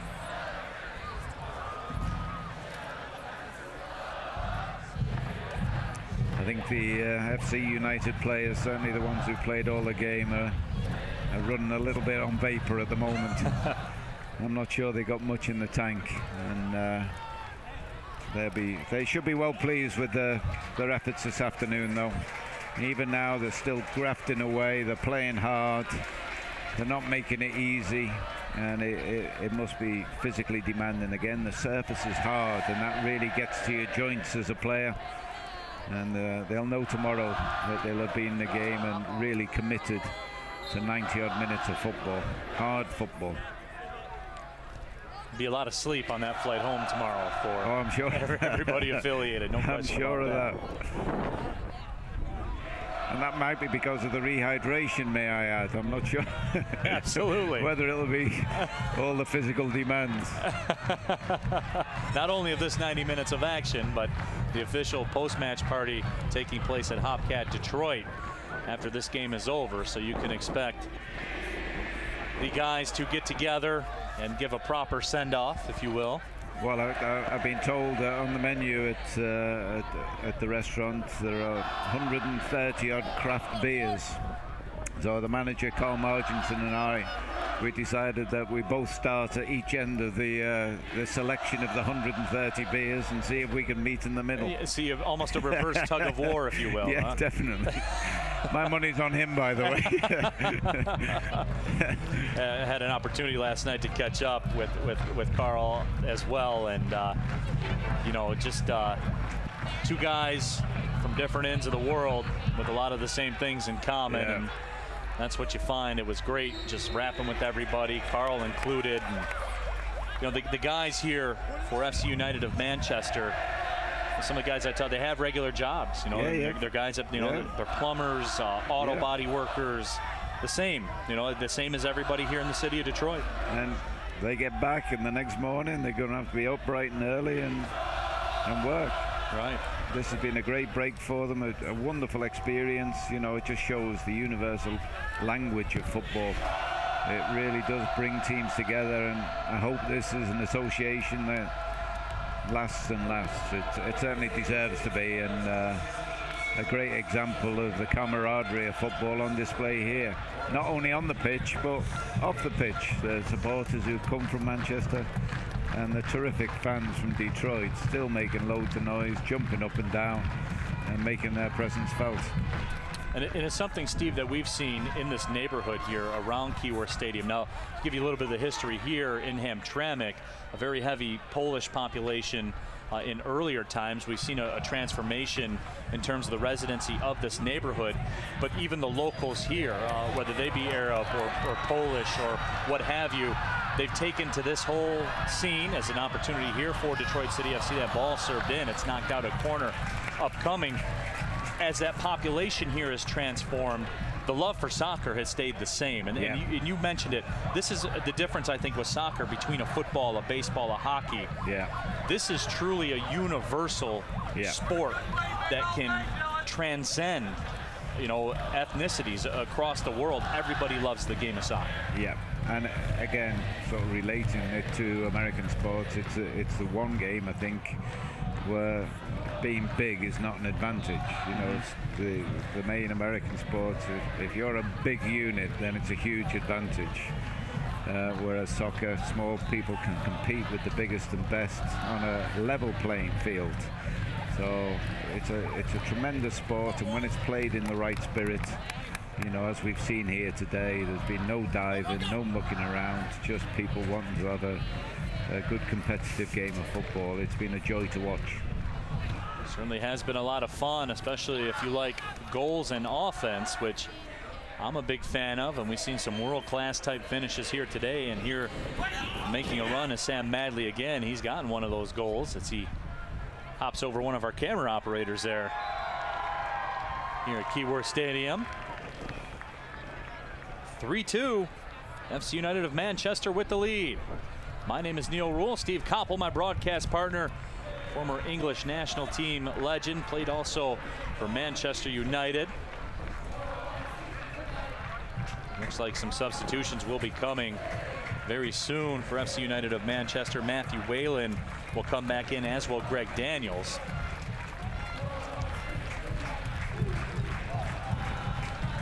So some rested players will finally make their way in. Now these guys got some action here in the first half. I think this is the one occasion where a couple of the players will be glad that they're being brought off. Usually players aren't happy being substituted. But I think when it's 100 degrees on the pitch, you're not as heartbroken, right? Yeah. It'd be great to get back in the dressing room, have the ice towels and the cold drinks, and really recover as best as you can, as quickly as you can. So we're in the 84th minute. Still looking for our first goals here of the second half.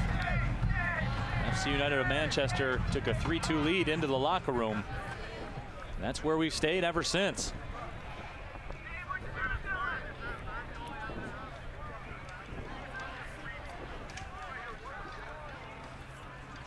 Judelu makes the play. Now on the left side, here's the attack for Bobby Budlong. A good touch to Al Ghashami. Al Ghashami crosses over, has it touched away. by Tom Eckersley, but a corner kick is upcoming. He's bright, isn't he? Al-Ghashami's really bright, very confident there. He just checked the ball back. And let's see now what kind of a corner he can deliver. He will send in his service towards the back post. Nobody home. Wrong club there, I think. I think he took one club too many. So he hit an 8-iron there, what a 9-iron would have done. Yeah, I think. And that's when your teammates aren't happy, because just put it into the mixer, into a position where they can all attack it. One of the few occasions, of course, a corner where you can get 5-6 people into the box in general play, so a waste.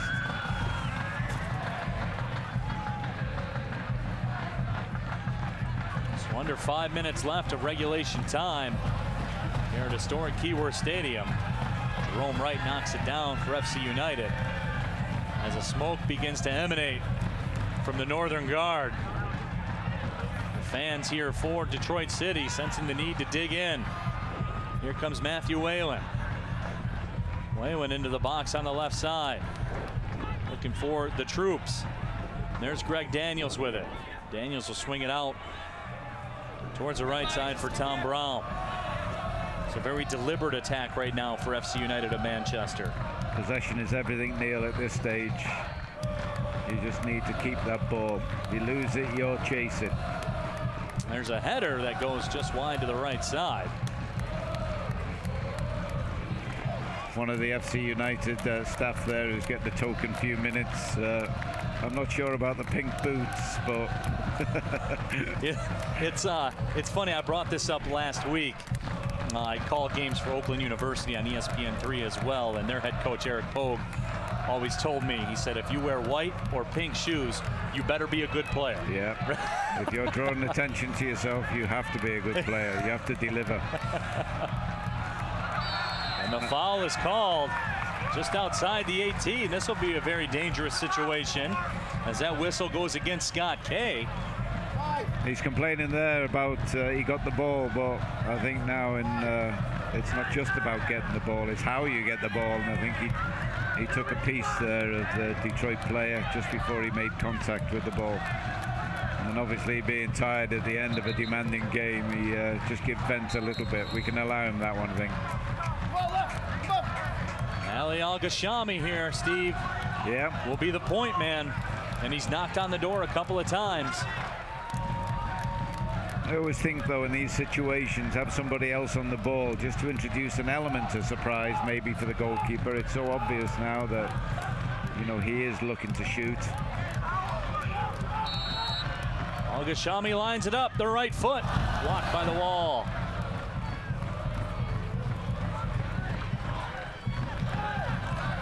I think that free kick was never going to threaten. It hit the wall sort of halfway up, so it wasn't even. I don't think the goalkeeper even moved to give it any kind of importance. Now another opportunity. That through ball was just touched away at the last moment by Tom Eckersley. But another corner kick upcoming. So DCFC knocking on the door here, Steve. Yeah. Big finish required. Nick Culkin has come in goal for FC United. He was a player at United for a couple of years. We were chatting this morning. He was talking about the times he connected with Sir Alex. Talking about negotiating contracts. Right-footed shot and a diving save made by Forth. Boy, George Chamakoff teed one up. Another developing situation. That ball played into the box and pushed out. Sorry to interrupt you there, Steve. No, tremendous save. Nick Culkin's come in goal. So, you know, as I said, from United days, he had a few run-ins. Oh, another through ball that just goes through. Somehow worked its way through two DCFC players. Yeah, that goal is living a charmed life at the moment, and it just needs to compose things at the moment. But tremendous save. Nick's only just come on. I don't think he was too warmed up. Obviously, perhaps not at his best. Just a slight deflection there. Andre Morris had it go through his legs, and then Tyler Moorman was on the doorstep as well. And they Offside flag is up, I believe, and that certainly is the case. And yeah, FC United of Manchester slipped one in on me there, Steve. Yep. Nick Culkin coming in. They both share the #1 with Dylan Forth. And Culkin began his pro career, as you said, at Manchester United. Now he played as a youth in New York City. Has one match under his belt in the EPO. Yeah, I didn't know that one. We were just chatting this morning, and as I say, he was funny. The way Sir Alex almost bullied him into certain contracts, and you know, he tried to negotiate with Sir Alex, but I think with Sir Alex it's a one-way negotiation. You just accept what he offers, and that's what he did. So. Well, we have our own Sir Alex here, and Alex Wright here at Detroit City FC. Things work the same way there, too. Yes, definitely. Well, it's important. You need that authority. And it all emanates from the top. That is guaranteed. We see so many times in English football clubs where leadership becomes diluted, and all of a sudden... Here's a chance, and diving and making the stop is Culkin again. He's playing terrific. We didn't see that through ball coming off at all, and he showed a bit of pace to come off his line and deal with it. As we're in stoppage time, and now we get some pushing and shoving. And as the game is on the line, the player's getting a little bit turned up here. Brett Nason mixing it up. I think a little bit of pantomime there. It was he was trying to be funny. To go with the pink boots. Yep. As the boos rain down, and we're actually in stoppage time. I haven't heard an official announcement how many minutes of stoppage time we will have. Now keep in mind, we've had a couple water breaks, so that will certainly come into play. So we're in stoppage time. FC United of Manchester with a 3-2 lead over Detroit City.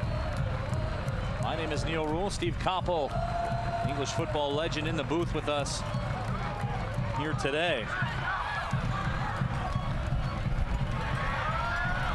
Ali Al-Ghashami knocks it down and touches it through. There's Tyler Moorman with it. Moorman with a bad first touch, sends it back up top. They work it to the right side. Billy Stevens. Nason. Long service in, goes through the hands. Now the ball's in the bottom, into the back of the net.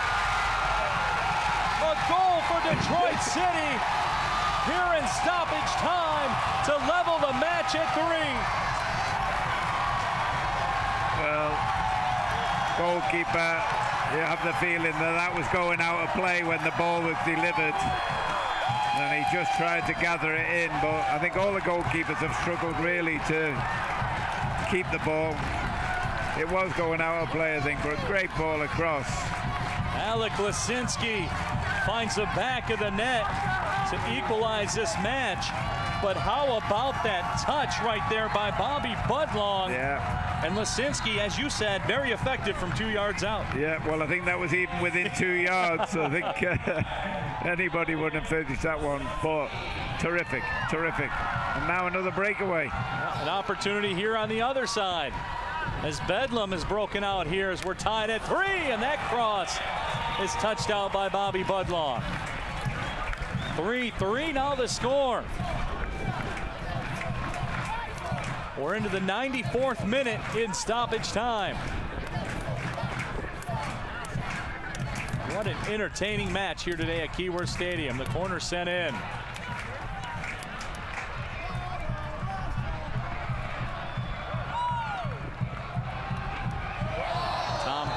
Taken down, and we'll get a whistle. So hold the phone, folks. This will be a very dangerous setup, Steve. Yeah. Well, it should be, definitely. It's perhaps, if anything, a little bit too close to deliver. It's more of a shooting opportunity. Jerome Wright going over there at the moment, and I'm sure he'd fancy a strike. But he's walking away now, so it looks as if it's going to be a delivery into the box. But it's hard from that distance to get pace on the ball without flying over everyone. Well, if there's somebody that can do it for FC United, it's this man, number 11, George Thompson. He scored a rocket goal already. Here we go. He tries to curl it in, and it's just wide of the right bar. And the whistle will sound, and we have reached full time. But what an entertaining match here today at Keyworth Stadium. It will go in the books as a 3-3 draw. But Steve, the fans that came out, all 6,200 plus of them, certainly got their money's worth here today.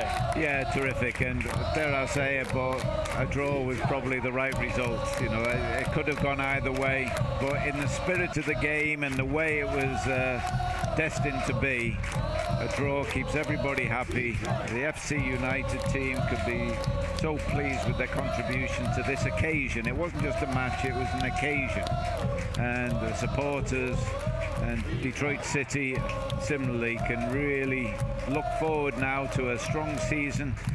They've been a real force in this game, and because of the changeover at half-time and the number of players they introduced, I think the future is looking rosy for Detroit City. They've got some good young players. They've been well coached. They know what they're doing. And both teams can really take credit from a terrifically entertaining game. Two sides that left everything they had out here. This was an international friendly match, but you certainly wouldn't have been able to tell that here this afternoon by the amount of energy that was expended by both of these sides. They left nothing in the tank. They went out there and got after it here today. Yeah, as you say, it's about commitment, and both teams were really committed without being sort of physically committed against each other. It was just a contribution. They put so much effort into the game to make it an entertainment for the 6,200 people who came out here. The fans appreciated it. They showed it right throughout the game. You know, their support was fabulous, entertaining to watch them just as much as watching the football. And now both sets of players are going round and really feeling the appreciation from the supporters for the way they played and the entertainment they provided. And now the jerseys will be exchanged between the two sides, and this is one of my favorite things about the game right now. Two clubs with a lot of respect for each other that came out here and gave it their all. Of course, FC United of Manchester coming all the way over from England to participate in this match, and they certainly, just from a man-to-man perspective, are a first-class side, not only on the field, but certainly as well. And right now, we'll send it down to our sideline reporter, Lindsey Pearson, standing by the head coach, Ben Pierman. Thanks, Lindsey. Neil. I'm with Coach Pierman again. Coach, what do you see out of your guys in the second half? A little bit more energy. Obviously, when you make 8 changes and then 3 more midway through, you're going to get a little disjointed, but energy was good. I thought for the 90 minutes, we played a really good brand of soccer, which is something we've been focusing on since the Cup game. So we moved the ball really well. Possession was good. We created a load of chances. Now we just got to focus on keeping the ball out of the back of the net. So guys in the second half didn't give up. Even I think that was after injury time. So, you know, we fought hard. You know, deserved result. Both teams played really good soccer, and it was a fun event. And this is a friendly, but it's a little more than a friendly, a special visitor. What has this been like for you to coach in a game like this? Yeah, it's been fun. You know, they're a first-class group. They got great fans, good players. You know, some of those guys maybe in their prime were some special players. They got some good younger guys. So, you know, we're kind of in a similar boat over here, you know, in America. And, you know, I thought both teams really enjoyed the event, and both fan bases really supported their clubs through and through. Thanks, Coach. Great job today. And guys, I have Alec Lisinski with me. Alec, great game today. Walk us through that goal at the end there. I think everyone was just very tired, and the defenders didn't get back, and so it was an easy tap in. But I mean, Bobby, he made the play, so it's pretty much all on him. And I had a very simple finish. So, I mean, thanks to Bobby. And what is it like scoring in front of these fans at Keyworth? It's incredible. I mean, I scored before against Ann Arbor, but I mean, these fans every time impress me. Just the smoke bombs and just the passion for the game. It's incredible to see that in the U.S. And this is a friendly, but it's a little more than a friendly because it's a special visitor. What has it been like for you to play in a game like this? I've never played in anything like this before against a team from across, you know, across the ocean. So this is an incredible game just to like be here in this atmosphere, and then to play and score, it's incredible. Okay, thanks, Alec. Great game tonight. Thank you very much. Neil, back to you. Thank you very much, guys. Certainly do appreciate it. Of course, Alec Lisinski, the M1 Imaging Man of the match. And why not? He scored that goal in stoppage time to earn the 3-3 draw here for Detroit City FC against FC United of Manchester. So that puts the cap on all the events here this weekend in terms of soccer themselves. We'll take a look at the upcoming games. On Friday, June 3rd, here at Keyworth Stadium, they'll play another friendly against FC Buffalo. And then on Sunday, they'll return the favor. This time, they'll do it in Buffalo. That'll be 3 p.m. on next Sunday. And then we'll have our next web stream available the Sunday after that, June 12th, as Lansing United will pay a visit here to Keyworth Stadium. The opening kick will be at 5 p.m. right here from Keyworth, and we look forward to having you back for the stream of that contest. So 3-3 is the final result here between FC United of Manchester and Detroit City FC. We'll get you caught up with the Metro PCS game report. Javi Bautista was certainly an all-world performer here today for La Rouge, but in the second half, Alec Lisinski with that stoppage time goal. And Steve, will get your final thoughts here on the match. Tough conditions, tough travel to our friends from Manchester as well, but they didn't let that dissuade them in any way. Some high-quality football was played out here today, and it was a heck of a lot of fun to watch. Yeah, and it was consistent throughout the game. The game sort of didn't die off for 5 and 10 minutes at a time. There was always a break on. There was always commitment to try and go forward. Some terrific goals. You could appreciate the performances of both sides. I was fascinated before the game to see what level Detroit would be in terms of technical ability, and it just showed that they're a real competent team, and there's a rich and rosy future for this football club. Absolutely. Well, Steve, we certainly have enjoyed having you here in the booth with us today. And for Steve Koppel and our entire crew, this is Neil Rule reminding you one final time the score here from Keyworth Stadium: Detroit City FC 3, FC United of Manchester 3. Thank you for watching, everybody. Well, see you later.